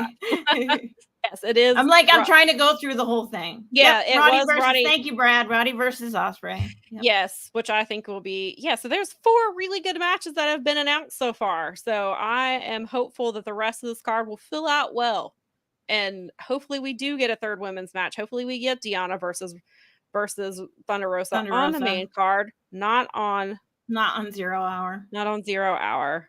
You have plenty of young people to put on your 0 Hour now. God, if you're gonna make me watch a Jericho or a Big Bill match, then put that on the 0 Hour. Put that on 0 Hour. I know that learning tree thing is not really getting over with me at all. I hate it. I hate everything about it. It really is. The only thing that's getting over with me is it makes me giggle every time I think about it because of the mashable of the giving tree thing in my head. So. Yeah, I mean, like we talked about last week, TNA already did this story with Brian Myers. And I know Big Bill needs something to do since Ricky is not on TV. But but is Jericho the catalyst for that? Can we find someone else? I don't know. That's what I'm trying to figure out. Who else are you all the time? Who else are you going to put in his learning tree? I don't know what they're doing with that. And then I saw that, and they also Brian Cage wrestled. Maybe they'll put him in there since they brought him back from. Why would he be in the? He doesn't need to be in there. He's a former champion though. Well, so is Bill, but Brian Cage has a mogul embassy. So was Hook. Yeah, I don't. Hook out there all by himself. Yeah, I don't like any of this. I try not to spend any time thinking about it if I can help it. It's my least favorite. You want to talk about the time I go to the bathroom or I go do whatever it is I need to do while the show is going on live? That's when. Yeah, Daza said he's in the learning tree. Any particular reason, Daza? Because it's just not clicking with me. I hate it. I don't like it. Jericho has overstayed his welcome. Maybe I need a little off longer. TV. I don't know. I don't like any of it. And they finally found somewhere to put 2.0. They did a promo for ROH. So 2.0 is going to ROH for a little bit, which thank goodness, because they need to do something with that tag team division down there. Even though the Infantry and the Outrunners had a really good match last week. And the Infantry and Anthony Henry is supposed to be cleared May the 10th. So hopefully the Workhorsemen will be back together back in action down there sometime too. But now they finally found something for 2.0 to do and got Angelo the hell away. Hopefully Soraya's brother doesn't follow him down to ROH. I really hope not. And then we had Daza said no. I meant me personally is in the learning tree. It's that is it me thing I do. Oh, are you the learning tree? I wish you were, Daza, because it'd probably be better than what's going on right now with Chris Jericho. Yeah, I would agree. I would much rather you would be a way better learning tree to hang out with. And I'm assuming they're gonna. I assume there will be a teach me something without being like a jerk about it. Probably so. I assume there's gonna be a double or nothing match between. I'm assuming Trent versus Orange Cassidy will happen at double or nothing. I'm a little. I don't know what to believe. I don't know what to think about this. Chucky T can't wrestle anymore. I can't tell if I'm getting worked or not because Chucky T has been out for a while. He has had some legitimate injury issues. He's been out for a very long time. He's had some ankle issues. I can't tell if they're like, oh, people will believe it because he's already been out, so it works. We can make people think that he's never going to wrestle again because he's already been injured. Or is this Chucky T doing the most Chucky T thing that he can do, coming back for a final match and having Trent be the one to write him out and have Trent be the final match he ever wrestles, and Trent is the one who ends his career on TV. So I can't tell. I can't tell where they're going with this. I don't know. And there's not been any reports that I've seen to say, hey, this is just an angle, or no, Chucky T really can never wrestle again. So I don't know what to think. I'm back and forth between whether it's real or not, because it would be a very Chucky T thing to do to retire in that way if it's real. That would be right up his alley. But on the other hand, it could also be, hey, well, Chucky's been off TV for months. He can't wrestle, or because he can't wrestle, so it'll be easy to fool everybody. So I don't know what to think with this. I do think Orange versus Trent will be really good. And I don't like, so Don Callis was watching that match, and it looked like Don Callis was eyeing Trent. But then Wednesday, while Chris was distracted yelling at Trent, Don Callis got Orange Cassidy away and snuck off with him. And I don't like that. I don't want Orange Cassidy with Don Callis. I would rather it be Trent, especially because Trent's going in this full heel run. And I think he might be bringing... I think he might be bringing Chris Statlander with him. I think she's turning heel, and I think her and Trent are going to be heels together. And I guess Orange is not going to be. It sounds like, because I thought maybe Orange was turning too. So I don't know what is happening here, which I guess is a good thing that I can't figure it out. I'm very intrigued. I'm very invested with all of them. And me too. Hassan says, I hope Ospreay's story with Don Callis progresses this week. Maybe it's just me, but I feel Ospreay challenging for the international title is going to cool him down when he's very hot right now. I think Ospreay is winning that title because if the theory is correct that he's going to face Swerve at Wembley, you have to give Ospreay something to do. You can't immediately put him in the title picture. But then there's the thought of, what if Ospreay wins the international championship and he is not the one who faces Swerve at Double or Nothing? What if he does I think if he were to win, he might do a thing like Pac where he defends it in the UK because he still lives there. So I feel like they could go that route with him if they wanted to. So I think I know some people are down on Ospreay getting this title, but I feel like it's the smart thing to do. They put the Continental title that doesn't mean much outside of Eddie Kingston. They put it on Okada because they needed something for him. So, and then they put the ROH title on Mark Briscoe. So I think, and then you've got Forbidden Door coming up. So Will Ospreay having the international championship at Forbidden Door makes a lot of sense. And Brad says the same thing. You know, they want to raise the status of the international title like they did with the IWGP US title. Right. And so I think putting it on Will Ospreay is the correct thing to do. And agree. And if he has that, then perhaps, and he's not wrestling Swerve at Wembley, then Swerve gets a longer title run, hopefully, is where they're going with this. So what if it's like, I like the idea of, Roddy is not doing anything for that title. I really like Roddy, but he's not doing much for this title. And I think that they need to elevate it more and that's how you elevate it, is by putting it on Will Ospreay. Well, yeah, because then he could just go wrestle everybody just the way Orange Cassidy did with it, and you're fine. Yeah. You just have banger after banger. Right. So I've got some comments over here. Hassan says AEW are doing well, not leaking stories now. We don't know.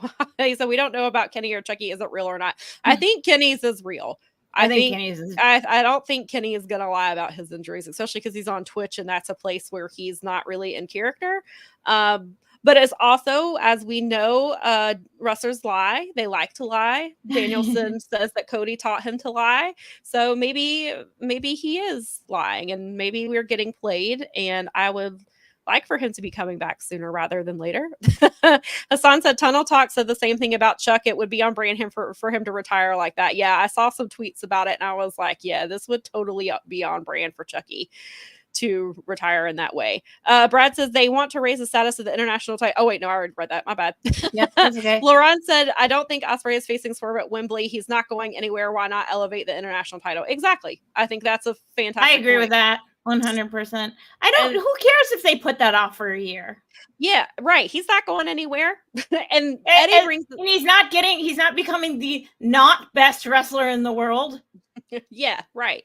And he's not gonna devalue any title he has. He's only gonna elevate it. So well, that actually makes. I mean, again, he can do what Orange Cassidy did. Like one of the best matches I ever saw was him wrestling Orange Cassidy at that Forbidden Door show. That first one, right? Exactly. And then Orange went on that amazing run where he did elevate the title, and I think they need another person just like that in that spot. And you need Will Ospreay wrestling all the time, and that's the perfect way to do it. I agree. Orange Cassidy, they even made a story out of how many months. Yeah, it was like 7 months in a row. Because Orange Cassidy is next to Athena, he's the only one who was regularly defending their title consistently. Yeah. And so Eddie brings up a good point, which I had.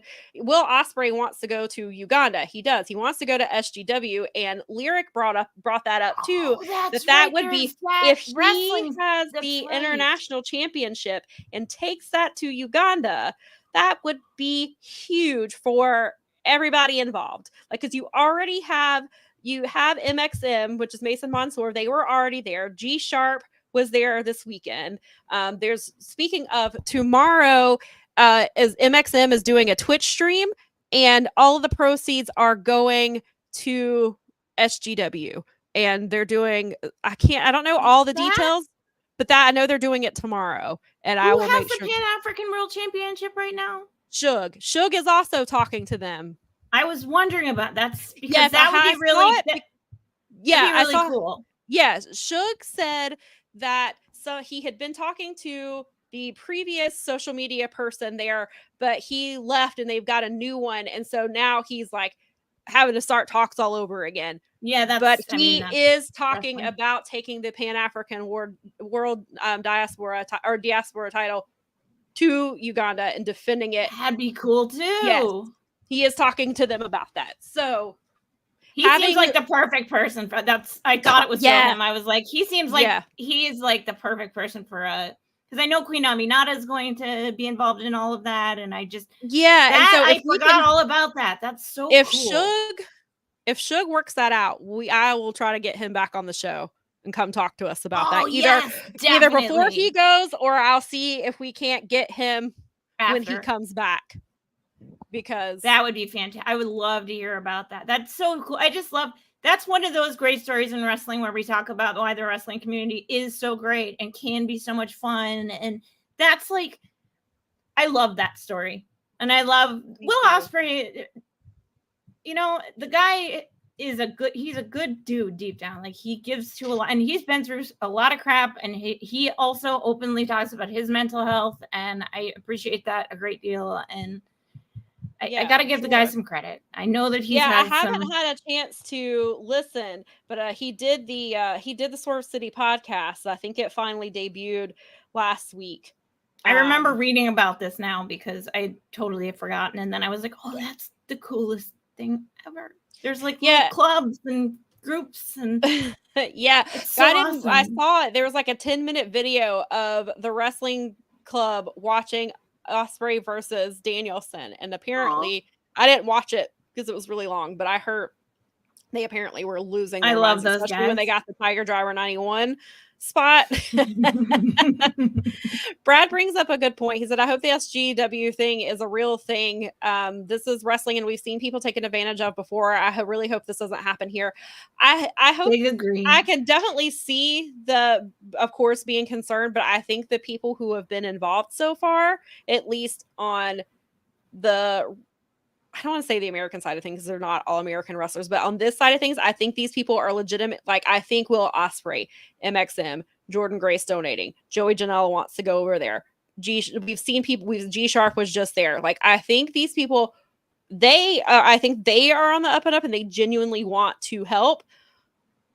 Whether the people involved with SGW, we don't know much about them.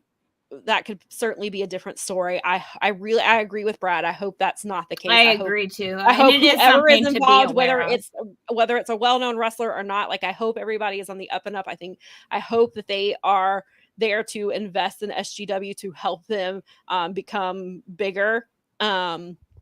I hope that, because, they're on the process of getting the ring. I think, if I remember the story correctly, Will Ospreay has already said that the ring has been purchased from the GoFundMe, but I believe that I heard that Will Ospreay said that he would pay for the shipping because it's being made in the UK and then they have to get it to Uganda. And I know they're trying to, I think that I may be wrong on this, but with the stream tomorrow with MXM, I think they are trying to raise money so that they can purchase that land, or not purchase it, but they have written it monthly. So I think this is for them to pay up through the year or whatever, for a year or whatever it is. I think part of I think that's, I know all the money goes to SGW, but I think that's part of it is they want to get that land rented, so there won't be any disruptions, especially once they get the ring there and get it set up. They want it to be taken care of. So I could be wrong with that, but I think but I know for sure that all the money is going to them. So, and I hope Brad, Brad definitely really brings a good point, because this is a feel good story, but it is also wrestling, and you do have to watch it. But I hope it's on the up and up with everybody involved in it. And I hope everything goes well, and I hope they succeed, because they've been a great little story to watch and to give these people these opportunities that they wouldn't normally get, which I think would be, and they have these wrestlers who genuinely seem to care about what's happening with them and wanting them to improve and to get better and to make something of themselves. I hope everything goes well and that there isn't anybody trying to do anything shady, and that they don't let people try to latch on. So hopefully the wrestling community will keep them accountable and kind of watch out for who's trying to get over there, because we don't need shady people. Nope. Trying to get over there. But yes. So I think that was all for the Double or Nothing talk. Oh, well, we're still on the topic of AEW. We will talk. One of the other stories that came out this week is that Ethan Page appears to no longer be with the company. I saw tweets on Thursday that he was no longer on the ROH roster, and he was not on AEW's roster on their websites anymore. I went and looked for myself. He was not there. He hasn't been in ROH. We've talked about it. He hasn't been in ROH since February. The last thing we saw of him, he was challenging Kyle Fletcher for the ROH Television Championship. Kyle Fletcher had to go to Australia to deal with his visa stuff. He was gone for a few weeks. He came back, obviously, at Revolution and never saw Ethan Page again. And we all thought that was going to be the Super Card of Honor match. It didn't happen. He wrestled Lee Johnson instead. So now what's coming out is that Ethan Page has been trying to leave for a while. He wanted to leave as far back as February, so perhaps that's why we have not seen him on TV since February the 10th, is because, or not on TV, on ROH television. I think he hasn't been on AEW television since December, but he hasn't been in ROH since February, which is supposedly when this all started happening. He's not he has not confirmed that he is gone, but it is under the impression, everybody's under the impression that he's gone. He did release a funny video where he's talking about how he's going to address everything talking about him. He's trending. All this people are tweeting about him. And he was like, yeah, because I sold my toy was the top seller for 2 weeks in a row. Let's make it be the top for the third week in a row. So some people were like, oh, well, he didn't address it. I think it's a work. And I was like, no, I think it's Ethan being Ethan. And then he ended up being the a bestseller for the third week in a row. So I think Ethan is gone. Which is unfortunate because Ethan is extremely talented. He's charismatic. He's phenomenal on the microphone. He will do whatever you ask of him, it appears. Like we saw, he got saddled. He at Men of the Year got saddled with Dan Lambert and that terrible America's Top Team bullshit that they did. I was like, why are you? First of all, I hated everything about the Dan Lambert stuff, but I never, and we talked about it, I never understood why Men of the Year needed somebody. Well, they never did anything with any of that. It never went anywhere, and it just went away. Yeah, like it went away. It went away because Dan Lambert said he told Tony he didn't want to be involved in wrestling. He changed his mind. It wasn't for him. And then Paige Van Zant decided she didn't want to be a wrestler either, and so she's not there either. So he's supposed to sound like, so he gets punished because they decided to not do it.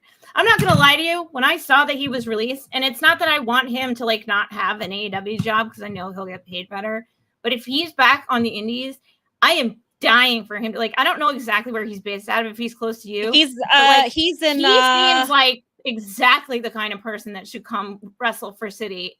Like, I think he is in, I know he is a U.S. citizen. He got a citizenship and he moved here. The first time I saw him was in Progress. He was All Ego Ethan Page. He was with Ricky Shane Page. They were the Page brothers. Yeah.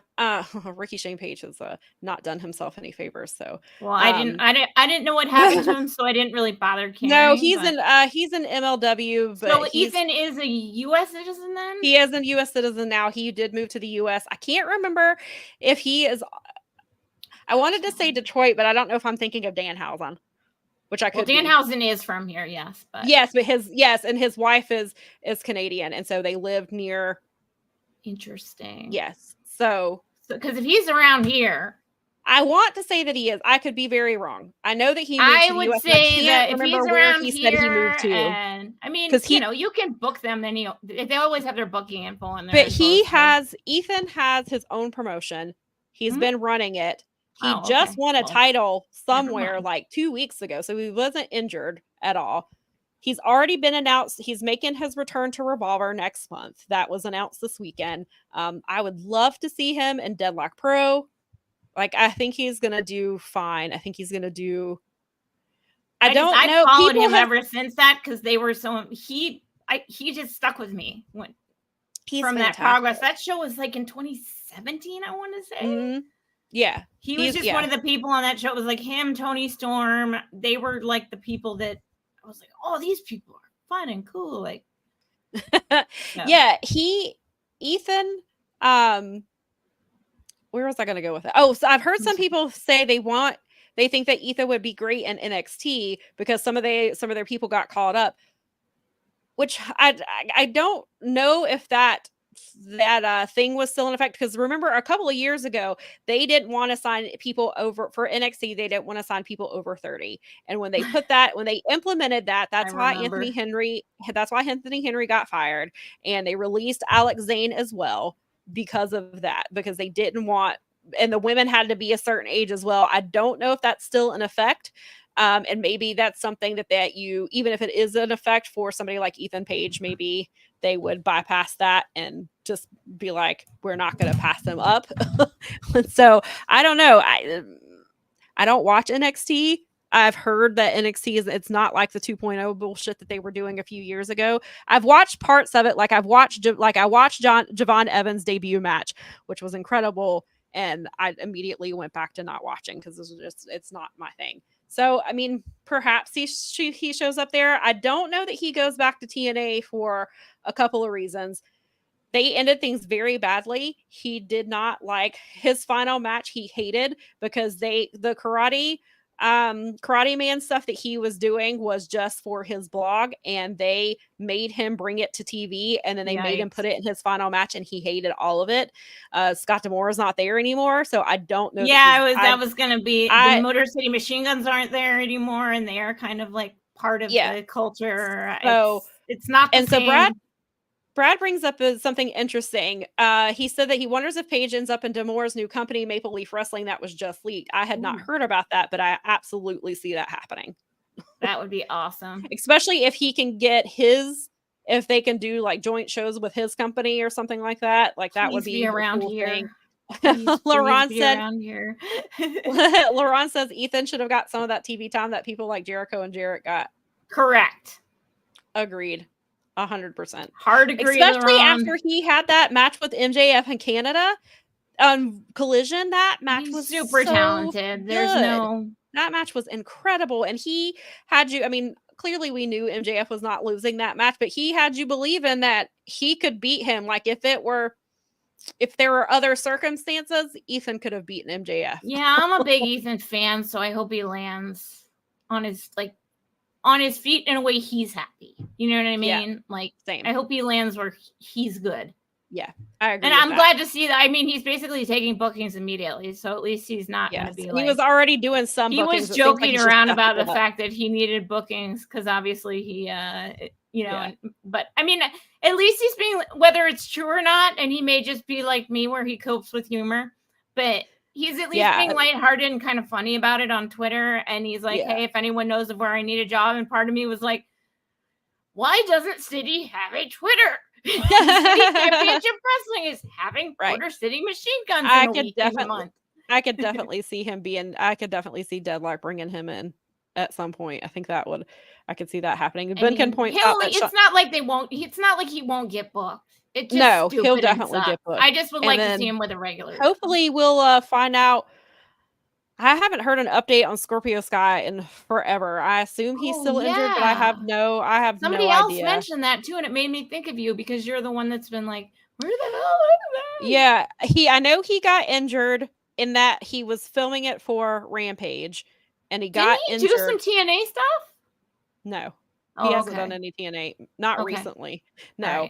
So I don't know what's happening with Scorpio Sky. I don't know if he's still injured. I've heard rumors that certain people in AEW don't like him. So I don't know if that has anything to do with it. And I don't know if those rumors are true on top of that. But I would not be surprised if something happens with him and he's no longer with the company at some point, which is a shame because Scorpio Sky is somebody that with the way AEW was going at the time before they completely changed what they were doing as far as, and they're bringing in Danielson and Cole and all that, and they kind of went a different direction. I thought that Scorpio Sky was somebody that would have had the world championship within 18 months. It seemed to be going that way, but yeah. And Vinkin brings the point that he thinks it's a Vince thing because Sean Spears is there. Sean Spears is there, but he's not. I don't think he's been on TV, but maybe once or twice. So I don't know. I think, I don't know if he's doing some. I think he might also be doing some like producing type of stuff. I don't think that he's necessarily there to wrestle matches, but maybe they will. But who knows? Maybe Ethan will. Maybe Ethan, even if that rule isn't technically there anymore, they might make an exception for somebody like Ethan Page. But like you said, I hope he's happy with wherever he goes and that he's doing what works for him because he's too talented to not be booked everywhere. No, for sure. I think he'll be okay. It's just such a bummer because I'm a big fan. Agreed. And like you said, and I think Lorana even pointed out that, AEW does have a bloated roster, and unfortunately people are going to get cut who shouldn't necessarily be cut, which is true. I just hate that Ethan was, especially right now with them like in this deal. Yeah. Pending issue thing. It's such a pain. Mm-hmm.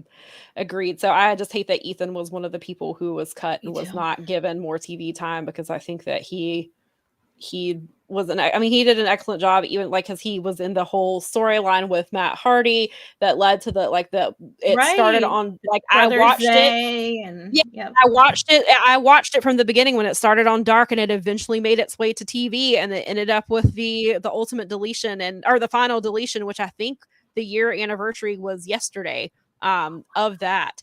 And so that just shows like how much they've not done with him since then. And when he was in the ROH, he was having really solid matches. And he even said somebody brought up the clip the other day from Final Battle where he was talking in the press conference, and he was like, I'll go wherever they tell me to go. And he was like, if he needs me in ROH, then I will make ROH worth watching.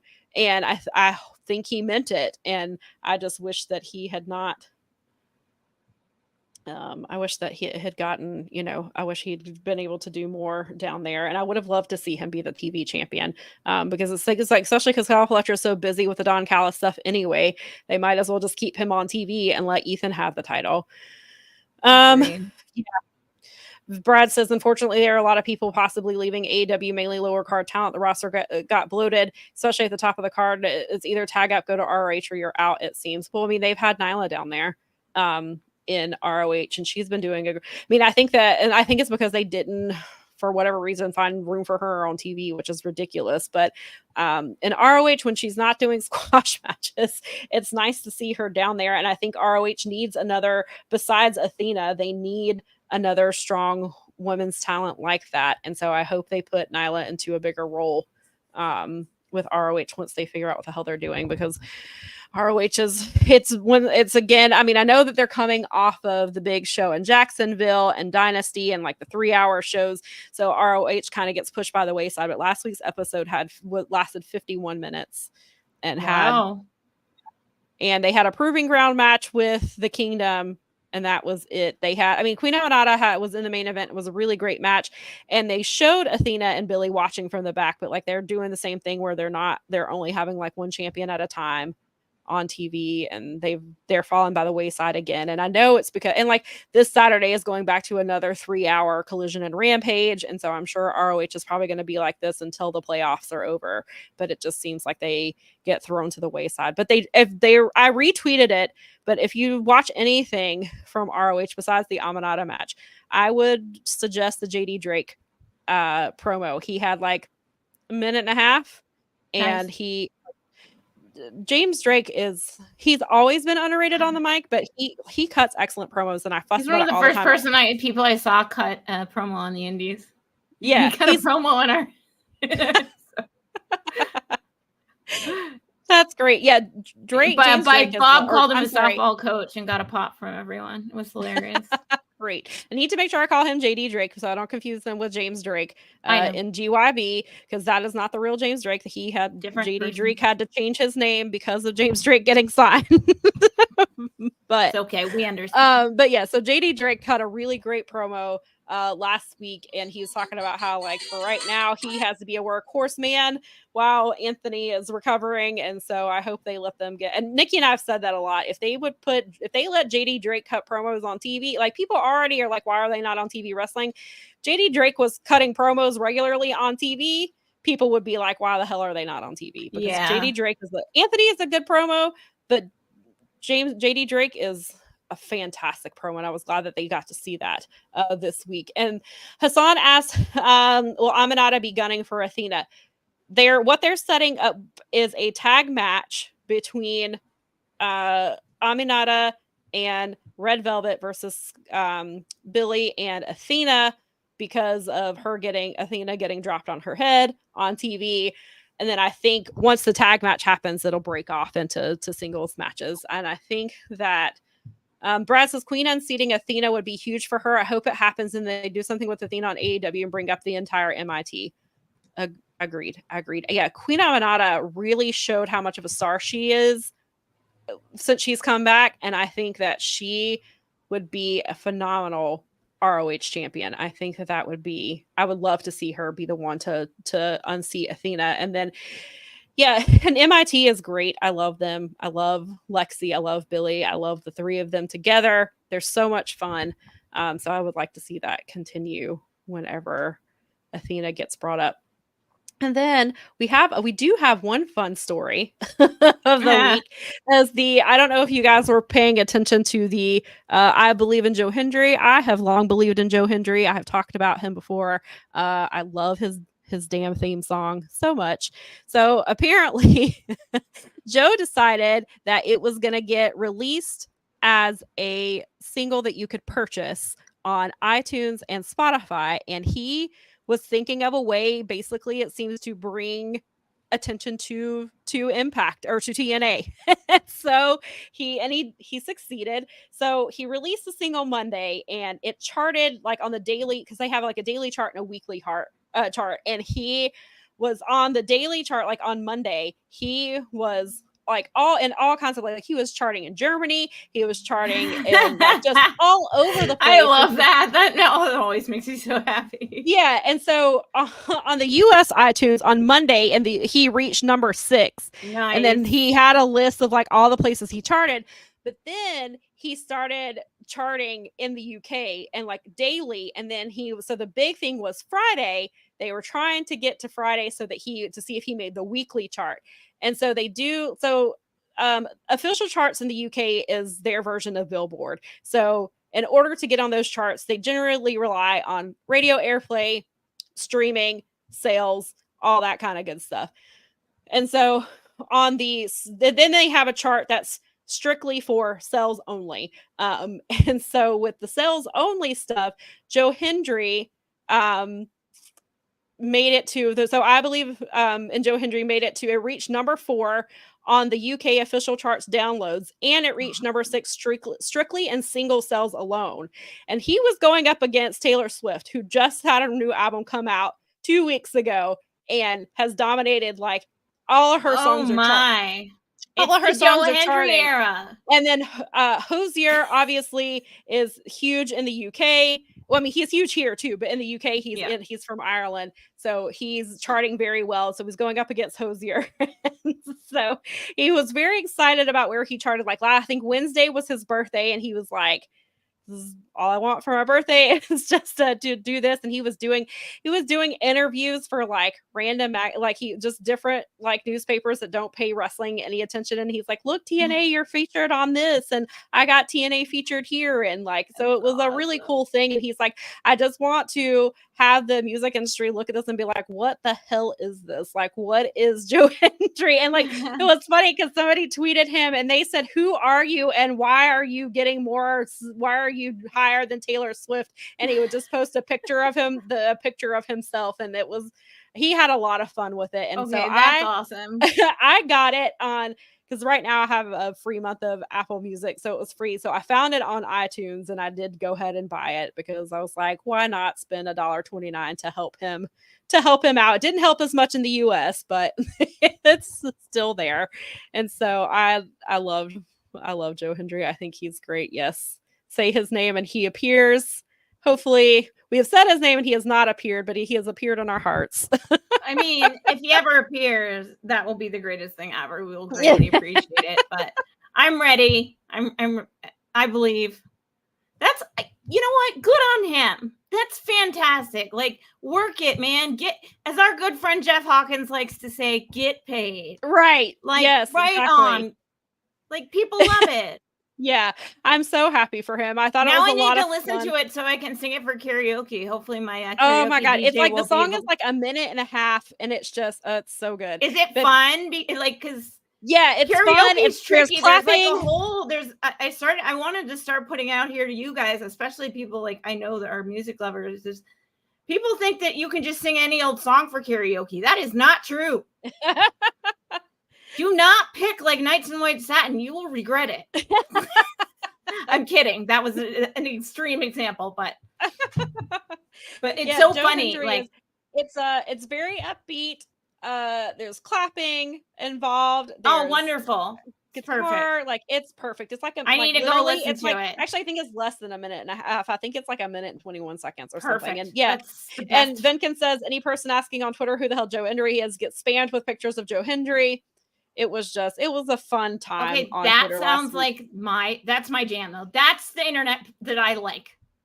That's the fun, cool, like and he made some like scratch off of it, and like that's super fun. And I mean, because somebody was like, "You're only getting pennies from Spotify," and he said, "So many pennies." And then he was excited because he was like, he had another screenshot of it, and it was higher than. He was like, "I'm just glad that it's higher than you two because I'm still mad at them for forcing all of that album, us to have that." I don't, but you know what? I agree with him 100%. And so there's somebody I guess was working in like an Apple store somewhere, and they were blasting "I Believe in Joe Hendry." Okay, I know.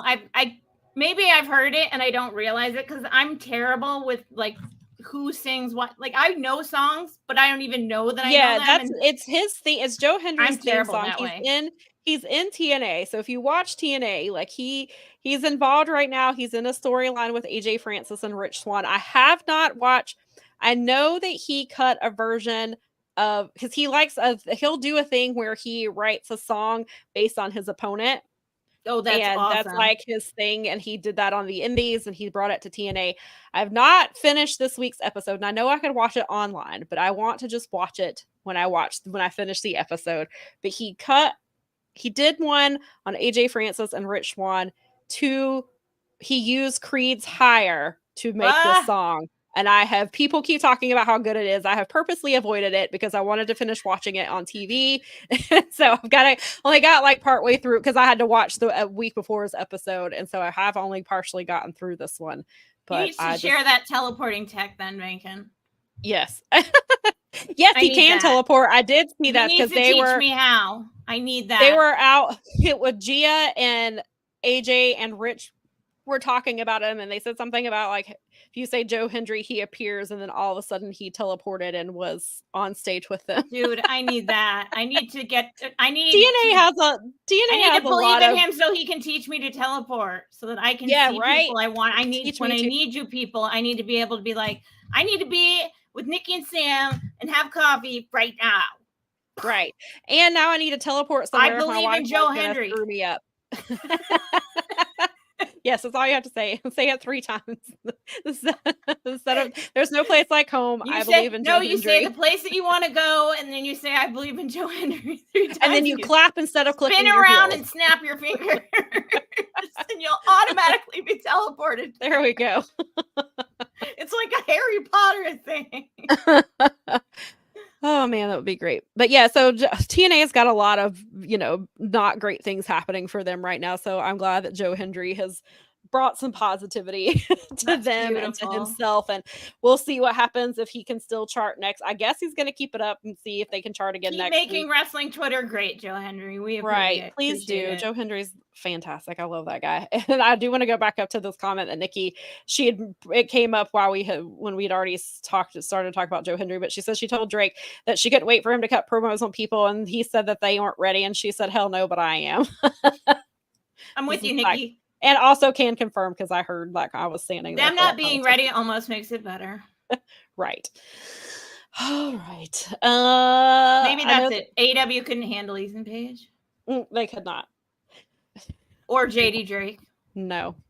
Not almost Anthony Henry. He's only on ROH right now. Anyway, so we will talk a little bit about BOSJ just because we love BOSJ, but if you want the full breakdown of BOSJ, because I think we're only going to talk about maybe night 1 or so, because it starts on Saturday night. So Resurgence, which way back in the comments, I didn't get to put it up on the screen, but USVA guy was talking about Resurgence being stacked. Let's talk about how stacked Resurgence is. It is so stacked that Leo Rush versus Mustafa Ali is on the pre-show. That is how stacked this card is. That match should be, I couldn't believe it when I saw Chris Charlton tweet it yesterday. I was like, this is insane. That is going to be a great match. So I'm looking forward to it. So Resurgence is Saturday night. And I believe I'm in Ontario, California, right? Right. So I believe that since it's in Ontario, that it will, I'm assuming the pre-show will start while Rampage is on because they're doing the 3-hour block again on Saturday. And And so I was like, the main card, I guess, will hopefully start once Rampage is over. But that card is stacked and I can't. And then something else is happening on the 11th. I feel like there's another show. Then on the 10th, while I'm thinking about it, on the 10th, Defy Wrestling is having their show live on YouTube Friday night. And that card is also stacked. There is a 60-minute match between Nick Wayne and Joey Janela on that card.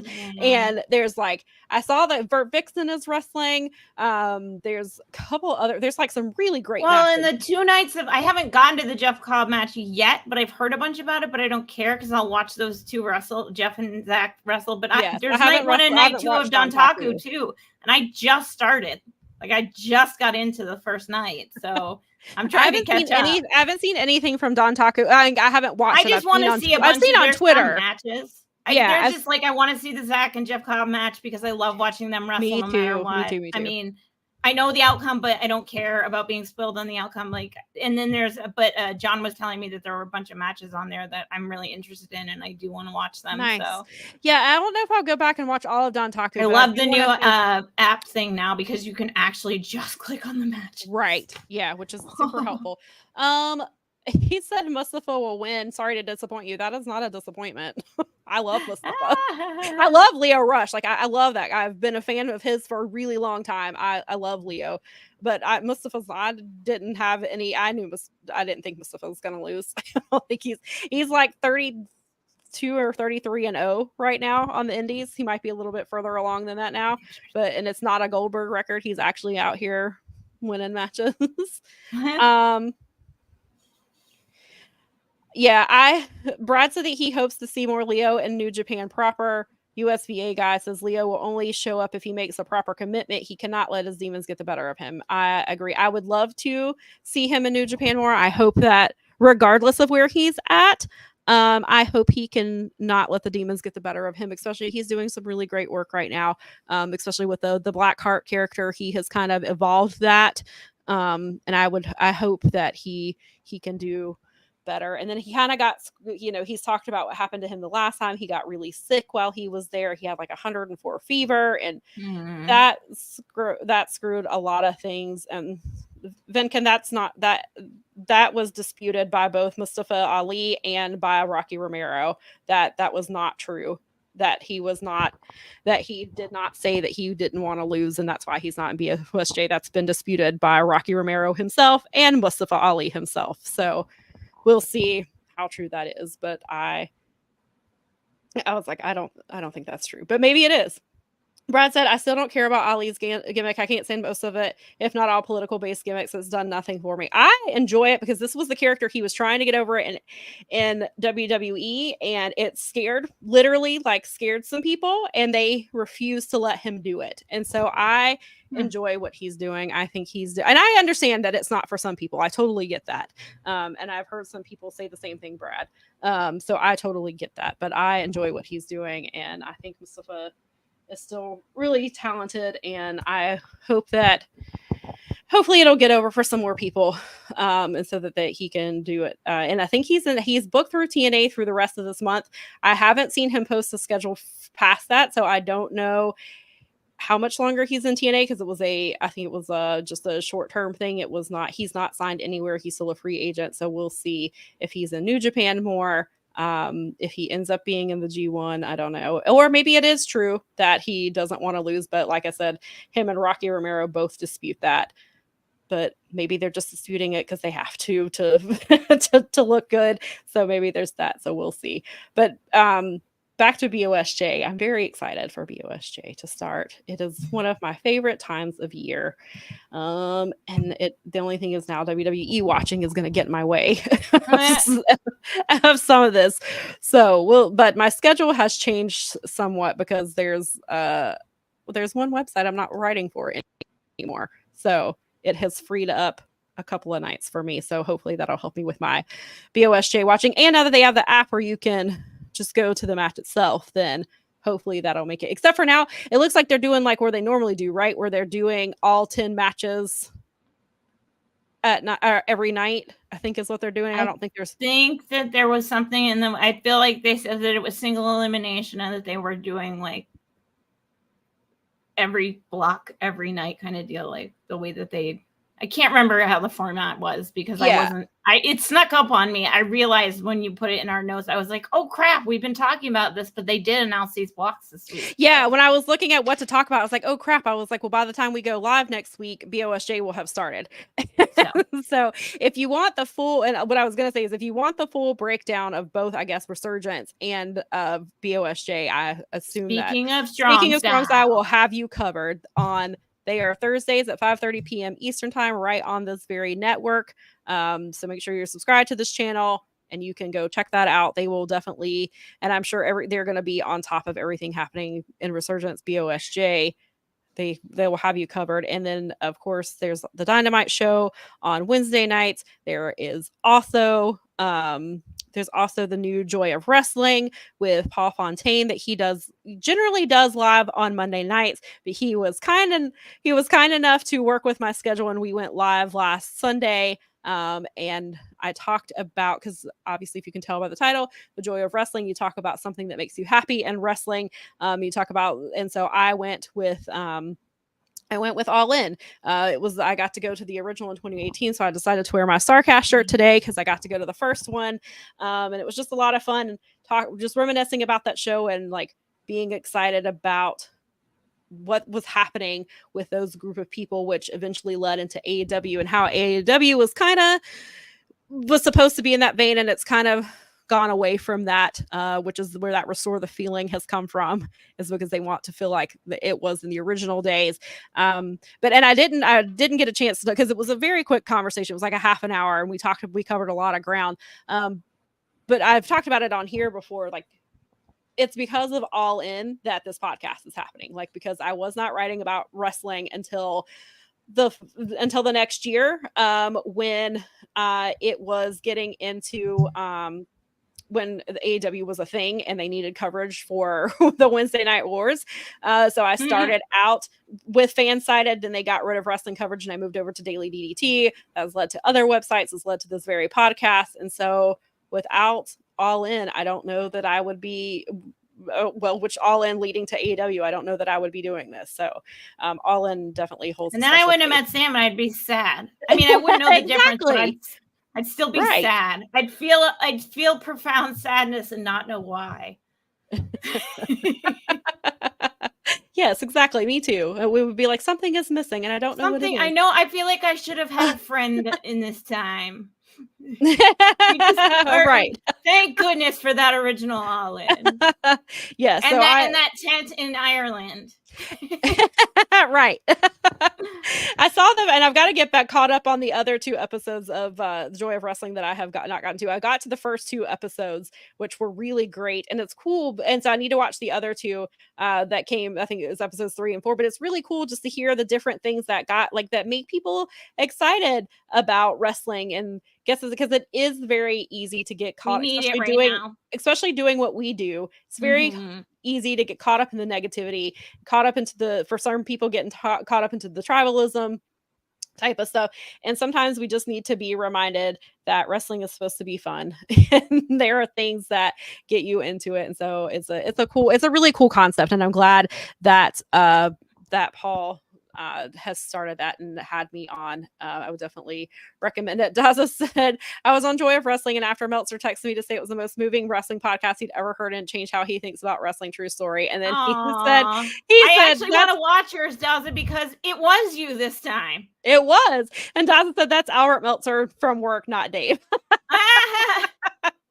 I have to watch Daza's episode. It's on my list. I was hoping to get to it yesterday. I saw that he was going to be on there, and I saw that Paul was going to invite him, and I'm like, oh, it is Daza this time. It is Daza. I got to go back and watch it. I need to get that one, and then I think Garrett was on the week before me, I think that's true. And so I got to watch. I told him to put me on the end of the list when he runs out of people. So yeah, when we did the show last Sunday, he said that he was working on a guest and he hadn't confirmed it yet. So I don't know if he is announced it yet, but he he will be doing that. So that's live on Mondays at 11 p.m. Eastern time. So there's a lot of good content over here.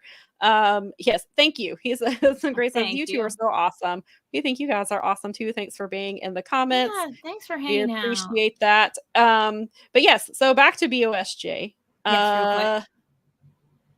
Yeah, do we have? I have no predictions. I have no like. We had. I know Kevin Knight's in it. Yes, I had slides. I'm not. There are only 2 pictures. Let me see if I can get them over here. This was when the internet was messing up for me, and I was trying to hurry up and get them. I knew I should have just done it last night, like I thought. You should have sent them to me. I could have done it. I was trying to figure out what's going on with my internet, and I've got a couple of pictures. So let me see if I can get them in here real quick. Maybe. I mean, I guess we don't necessarily need pictures because I did just 2 because I was like, we'll be here for 3 more hours if we cover all of BOSJ because they've released the entire block. And so there it is. Let's see here. Let me see. Yeah, because I saw these things in slide, but I did not put them there. So I thought that you did, but now I'm wondering if that's them. So let me do this.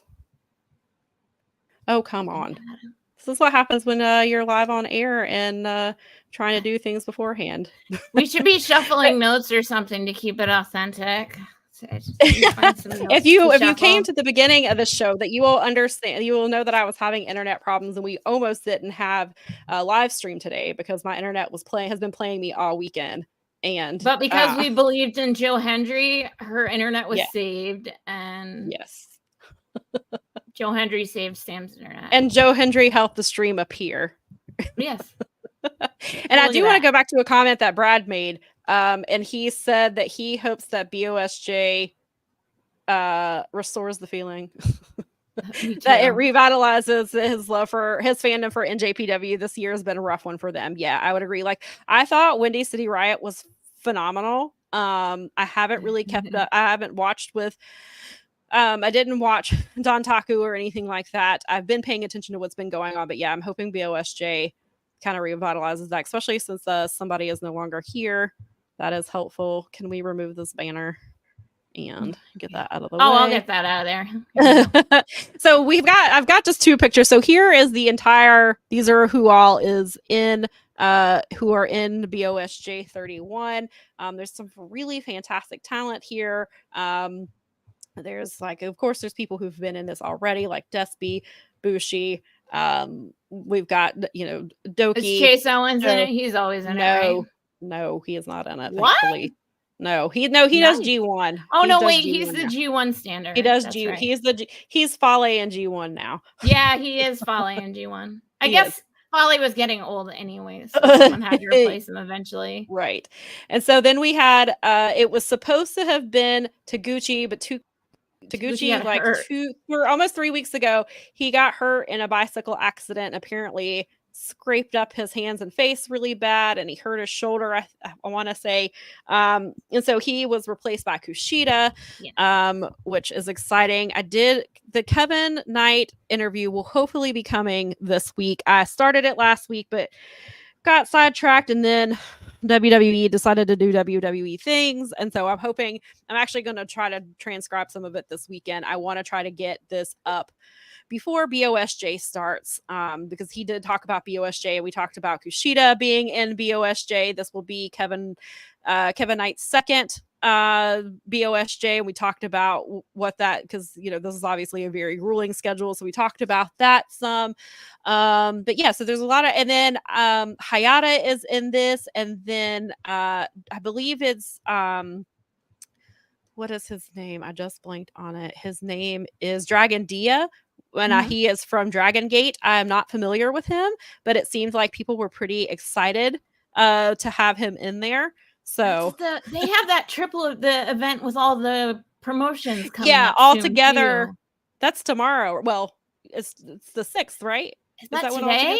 well, technically today, I believe. So that'll be available for all of us at some point today or tomorrow then. So that's taking place. Because I remember now Chris Charlton was, and I know that I knew about it and then forgot, but then I was watching Taco when he talked about Taguchi's injury and he talked about that event. And I was like, oh, yeah. Yeah. And because, let's jam a whole bunch more wrestling in because we don't have enough to watch. No, we don't have enough. Brad says, can Chase Owens and Ghetto follow Tama Tonga and Tonga Loa to WWE? That'll help New Japan a lot. Yes, because they heard their tag division is awful, and Chase and Kenta have won the tag titles again because their tag division is not very good. There's 4 teams. And I believe I heard that, was it Drilla that that called out Motor City a few days ago? I think that's right. So we have heard that they are coming to AEW, but it is not like they're doing they're not coming right away, basically, is what they're getting at. Right. Yes. They're doing a ton of indie stuff together. Alex Shelley, as I've mentioned many times, is super busy on the indies. He's booked like every weekend. He's got titles in various companies on top of his day job. So it sounds like potentially Motor City. Maybe Motor City makes a pit stop in New Japan first. Maybe they do some stuff over there or hit up. So cool. So perhaps we see them. Maybe I'm sure if I ask Alex Shelley when I see him on the first, he'll tell me everything. There you go. And then Mel will tell me everything that he tells her. I'm sorry, I had to. I know, I don't blame you. Venkins says, so unrealistic. It's such a silly thing to think about. Hey, you never know. If you ask him at the right time, you might get an answer. I mean, you never know. It's a never. Funny thing you don't get about. You don't get answers to questions that aren't asked. So. Correct. Tell me everything. I know you want to spill the beans to a total stranger. Right, exactly. So somebody who has a podcast. You're right. Venkins says Tongaloa and WWE made him laugh so hard. Have these people not paid attention? No, they have not. Oh, goodness. I saw, Brad mentioned it too, that he botched his debut. The ref had to pull himself out of the ring. Yes, I saw that clip from yesterday. I'm assuming that they can cover WWE, especially because he's involved in the bloodline. They can probably cover up some of his stuff. God he's better when he's with Tama Tonga. Tama Tonga knows his weaknesses, knows how to cover them up a little bit better. So it'll be interesting to see how they do things, but I think that they can cover up his weaknesses, hopefully, unless it's stuff like this where he can't get his timing right and he botches his own debut, as mentioned before. So yes. But so we will bring up the first night of matches. So here we go. And I have them over here so it's a bit easier to read. And so they will be doing on night 1. It is all 10 matches. So the first match of the night will be Francesco Akira versus Dragon Dia. So we'll get to see what I believe that these matches are in order. So I assume that's how they'll play out on night 1. So it seems like we'll get to see Dragon Dia right out of the gate and can see what he can do. And I think if I may be misremembering, was Akira's debut in BOSJ? Is that how we saw him for the first time? I think that's right. I think it was last year. In New Japan, is that how I feel like that's where he It was either in Best of Super Juniors or was in Strong leading up to Best of Super Juniors before Strong had just quite ended. But okay. Definitely, because I feel like last year was the first time I remember being like, oh, who's this new person? Yeah, I think, see, I feel like I was the same way. And that's why this is the time of year where I start discovering like the talent in New Japan I didn't know existed. Right. Or elsewhere nearby, like adjacent that I didn't know existed. Because they do that all the time where they bring in someone and you're like, who the heck is this? And I mean, like Lance Archer had some of his like strongest showings in these situations. So. Yeah. In ROH, I mean, New Japan Lance Archer, especially post surgery, is like a completely different Lance Archer. Yeah, I don't know. They don't know how to book Lance Archer. No, he's incredible in New Japan, and I love him with Monster Sauce. I hope they keep doing. I love watching him and Alex Zane are so good together. That's so a good mix. That's good. That sounds good. Them. And yeah, so Anyway, we've got we also have, because Alex Zane isn't in BOSJ, right? Yeah, no, he's not. I was thinking I was disappointed that he wasn't in it this year. Then we have in A block, we have the first A block match is Bushi versus Hayata. That should be really interesting. Then, this match, I think, of this card of night one, I think the match I'm looking forward to the most is probably Ninja Mac versus Robbie Eagles. I love Ninja Mac. He's been wrestling over in Noah. Mm-hmm. Oh my god. I'm so excited. I was actually like, oh yes, this is someone I know that I love from over there. Like, and I haven't seen, most of my exposure to Ninja Mac actually came from GCW and watching him in the indies here. So I haven't seen, he's been in you're gonna love him in Japanese. Yeah, he's been in Japan for a while, but he not started out, but that's where he got where I started. That's how I found him, was at GCW shows. And so I knew he'd been over in Japan, and he's been there for like a year. He's been on Noah. Oh my god, he's one of my favorite. Like, he was one of the first people from Noah that, like, I remember that, when you walk away from a thing and you're like, these are the names I remember. When I saw he was, and I was like, he's one of, he is wild. He's wild. I'm super excited. So much fun. He's very athletic. Yeah, I can't. A lot of fun. Robbie Eagles is actually really great wrestler. That should be an awesome match. Yeah, really enjoy Robbie Eagles. Now I'm excited for BOSJ. Yeah, and so Ninja Mac was somebody I'm really excited. When I saw his name for BOSJ, I was super excited. So that's the match I'm looking forward to the most. Then we have what does that call him? Sweet boy. Number one sweet. Is the number one sweet boy.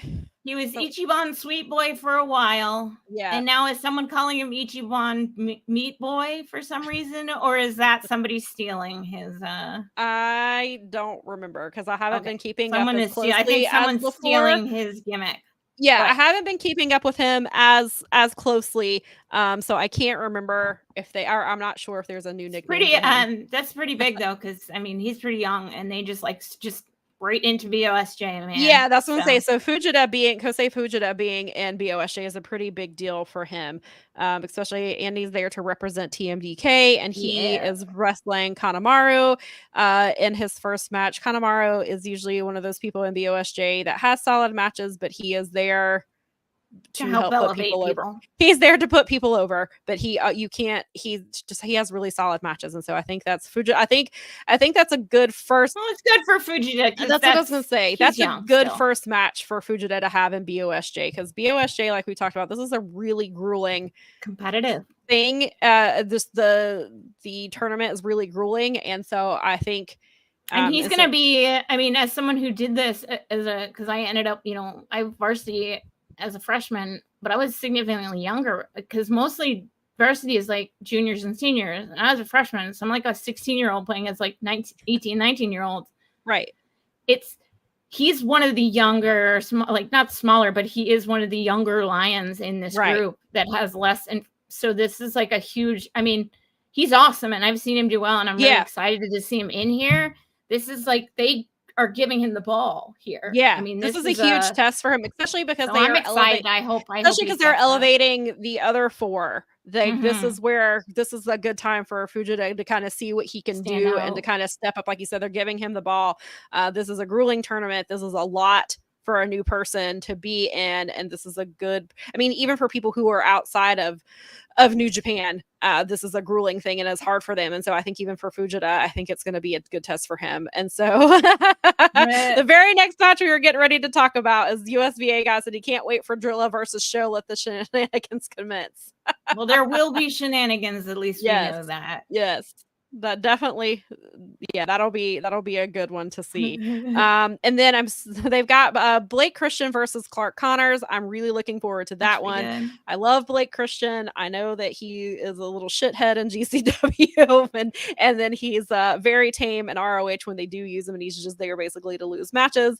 But I really like Blake Christian. I've been a fan of his for a very long time. I was going to say this. Actually, this must have made you pretty happy, because this means he's going to be like wrestling. and you're a fan. So yes, he's gonna and he's bringing. So I haven't seen the main event from GCW. The only Friday night, the only thing that I watched all the way through was well, I take that back. I did watch some of Alex Zane wrestled Microman on Friday, and he lost to Microman. On top of that, nice. But the penultimate match was Effie versus Mance, which I did watch all the way through, but I have not watched the main event, but I did hear what happened. So it was Blake Christian versus Danhausen. Danhausen won the title, and then GM Matt Cardona reversed it or did something, and he lost it right back to Blake Christian. So Blake Christian is taking the GCW world title into Japan, which is very interesting. And so he's going in as GCW. Get some brand rec over there. That's good. Yeah, and because GCW did some stuff, and they've done a few shows in Japan. They did some last year. It should get over there. Hardcore is like they made it up. Yeah, especially and like DDT Pro type of stuff. Yeah, but, right. Yeah, and then GCW seems like it would hit really easy in Japan. Yeah, definitely. It would fit right into that scene. Yes, for sure. And then I love Clark Connors. I think he's fantastic. I really love him. I love the promo that he did. Not promo, but he made like a little vignette video that he did last week. That was really fun to set up. He called it Boss J instead of he's like, what's Boss J? Now I need to remember that. So, like Dynasty, we'll just call this Boss J. Well, what's Boss J? In my head, I always say Boss J. It's so funny that he said that. Because he said it. He's like, what's Boss J? No, that's fun. USVA guy says that Effie versus Blake was great from last week here in Albuquerque. I bet that was a good one because I love both of them. So I bet that was I need to catch up. I'm here. I've been just because of my schedule's been crazy. I've been with some things with GCW. I've only watched I haven't watched full shows all the way through. I've usually just been getting to certain matches, especially the Mance and Effie stuff, because that's what I'm really into. Is I love the story that they're doing, and so I don't know where the hell they go from a last man standing. I think they should do a steel cage match. Nikki thinks they should do a dog collar match, which I'm all about. I think those two. I think those are. We're only in May, you and we're arguing over a dog collar versus a steel cage.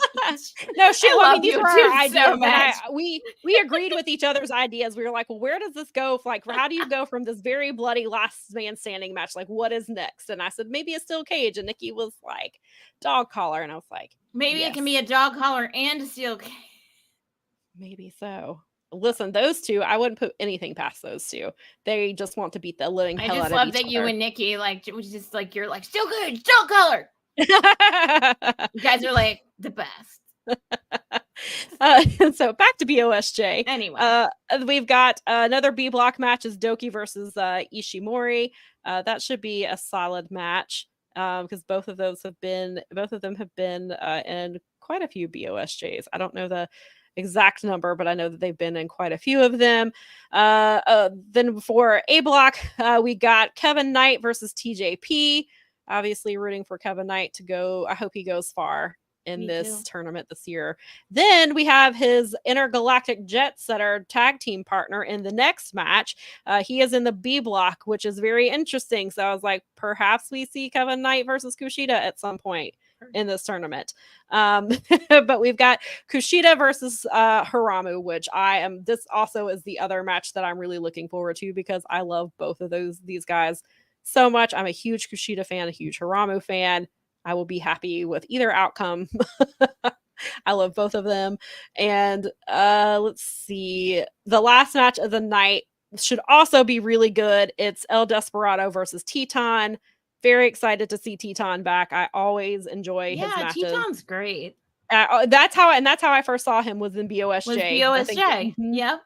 That was the first time. And I think Teton is phenomenal. And then that's another one, just like Lance Archer, and that he was one that was like, I've never heard of him. Oh, now I have. I like when that's something I like about this tournament is they always bring in someone I've just like I'm really excited to see like Hayata, which I've seen a little. I haven't seen very much of Hayata, and then like you're I said, gonna love Ninja Mac, man. Oh yeah, I can't wait to see what Ninja Mac's been up to since he's gonna be so great in this. I didn't think about it as hard as I'm thinking about it now. Now I'm really excited. Okay, it only took me like 5 seconds to get excited about BOSJ. I just needed to think about it hard enough. Yeah, there you go. Yeah, I've just been putting off. If I hadn't put off thinking about it, I would have been way more excited than I seemed at the beginning of this segment. But yeah, really and I'm excited to see Dragon Dia because I'm not familiar with them. Yeah, so right. And I was like, if they can make it, and it always not that being in New Japan is not impressive, but when they get put into a BOSJ or a G1, then that definitely gets my attention because you have to be. They don't just let anybody in these tournaments, and these are incredible tournaments. They're really long tournaments. They are not easy on the body at all because when they're not doing, especially in the G1, like when they're not competing, they're doing those tag matches or the 6-man and 8-man. Like they don't get a break. They it doesn't let up for them. Some of them like my most favorite matches have come out of BOSJ. I've had match of the year contenders come out of both G1 and BOSJ. Rocky Phantasmo, Rocky Ospreay. I mean, ELP he always crushes. Yeah, and that's when we really got to see ELP shine, doing stuff. He elevated himself. Yeah, and then he especially when he turned into the more the baby face character, we got to see ELP for the children and stuff like that. And yes, I'm really looking forward to it. Brad brings up a really good point, is that don't forget Kushida is the replacement for Taguchi, so he's going to win or lose all the matches Taguchi was going to win or lose, which we know that Taguchi is usually in this tournament to lose. So yeah, little nervous for Kushida. He's a story along mover. Yeah. So but I'm still, regardless of the match, the win losses, I'm excited to see Kushida because I just love watching him. So Vinkin says that Ninja Mac is on Vikingo level.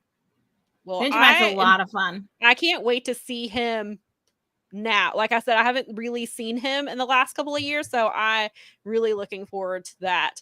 And Vinkin was asking, wasn't it Ospreay Ricochet that really elevated BOSJ? And Vinkin said, yeah, their famous face off and it was in BOSJ and BOSJ. Yes. So I'm super excited for this, and all the blocks are up. But like I said, we would be here another 3 hours if we talked about each night. Speaking of Strong Style is going to do you right. Speaking of Strong Style, I don't want to step on their toes. They're where you should get your info. If you want we love talking about New Japan as far as things that we love to see in it. But if you want really good analysis and things like that, then speaking of Strong Style, Jeremy and Steven are your guys. They are on it. They have, and sometimes they bring in people like Chris Samsa, who also obviously, if you want your stats, Chris Samsa is your guy, and so he's a good person to have on there. So yeah, I'm really looking forward to that. But make sure to watch their show. Obviously, Resurgence is on Friday, so I'm sure they're going to talk about that. But then Saturday is when the tournament starts, and this tournament goes for a while. It goes all the way through June 14th, I think the finale is June 14th. So we'll talk about BOSJ here and there, talk about matches we liked. Hopefully both of us can stay up to date, but that makes sense because it probably leads into Dominion, and there'll be a Super Junior match on Dominion and whatever all else is on Dominion, and then G1 happens. And Forbidden Door is June the 30th, which appears to be, it looks like they're setting up AEW versus New Japan versus CMLL instead of it just being interesting. Instead of just being there. I feel like that's where they're headed because of the comments that keep being made about Jon Moxley and the IWGP championship. And several of the New Japan guys are getting snippy with him about how he's defending the title and the thing where he's at. I feel like it's in order to set up something for Forbidden Door is where I feel like it's headed, which I'm really looking forward to. Now CMLL is going to be involved with it. Sounds like some Stardom stuff is going to be involved this year. So Forbidden Door should be a lot of fun. And so I'm looking forward to it. He said, Vinkin said he thinks where'd it go? That the final is at Dominion. Oh, well, Mike, that makes sense then. Yeah, and Mike says that Shipman and Gray sounds like a law firm. It does sound like a law firm. It does. I never thought about that. No, I didn't either. Thank you for pointing that out. Now I'll never. Let's smell Esquire, please. But yeah, so I think we've got through everything. Thank you for staying with us for a little over 2.5 hours. I did want to say real quick, Title Belt Pro is back. I'm very excited, especially if you guys saw our interview last year with Adam and Matt. They have it. It's here in Charlotte. It's a community-based thing where they try to help out different things. They found different causes in the community to help out and to highlight through wrestling, which is really cool. And so they are finally back. And it sounds like this might be the venue that they have, maybe a venue that they always run out of. So it won't be in different places. It sounds like it's going to be in this one place, which is really cool. I did get to see Darius popped in for a little bit. So I got to talk to him for a few minutes on Friday. So that was cool. But yeah, so support local wrestling. Mel will be doing that soon. I sure will. June 1st. Yes. In Lance Cruz High School Gymnasium. New Albania versus the Motor City Machine Guns.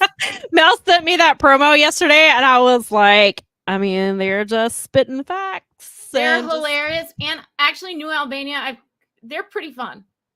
They got a big gal in there. She's like their muscle. Her name is Duchess. She's fantastic. She's like, awesome. They did they did a 3 out of 5 falls match on one of the shows I was watching, but they let the women like get one of the pins, and I was like, oh, sweet.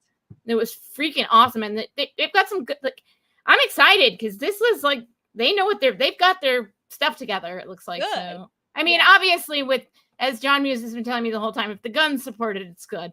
But the guns aren't just they're not gonna just go to. But anything. It's very exciting because I've missed so desperatly having. I know that you have. I'm so glad. And now it's like this is so close, and even they're coming to my town in June, and they're doing, and we're gonna.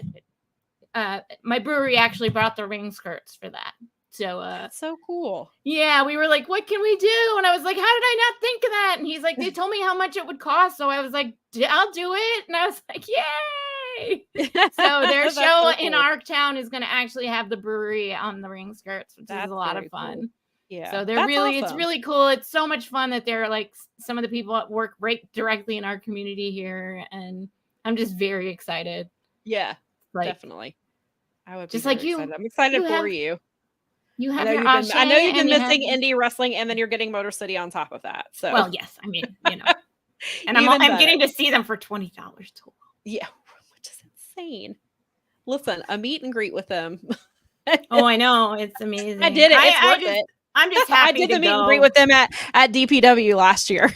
Oh, definitely. Yeah. I mean, yeah, I had to. There was like I had to because I've never gotten to do a meet and greet with them. Like every time they've come, they've either not done a meet and greet or one of the last times they were here, like I had just like all of the day of the show, like all of my bills were due. Oh, of course. So I was like, I can't do that. And so it took me years, but I finally did it. And I keep forgetting about it. I've never gotten around to posting the picture of it. I think it's just because I forget that I haven't. And so I never remember that. I'm like, I never posted those pictures with him. Never posted my pictures with Emmy either.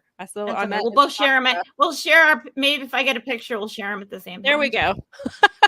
There we go. But yeah, so we will be here in the US. It is Mother's Day next week.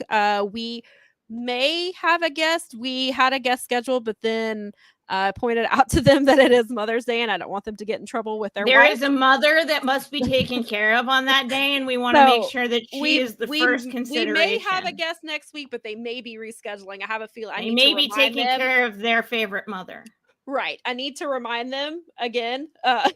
And so we may have a guest or they may be coming next week. And I do have a guest set up coming for in June. We have another guest coming, which I'm excited about. So we are trying to get some fun stuff planned for us. So it's we're trying to get people on here also. So it's not just not that we don't like talking to ourselves, but we also do have a good We like to change it up a little bit, bring in an honorary broad.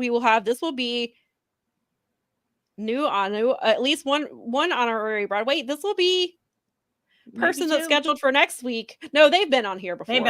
They've been on. So we will be bringing back an honorary broad, and then we will be christening a new honorary broad into the honorary in June. Broad.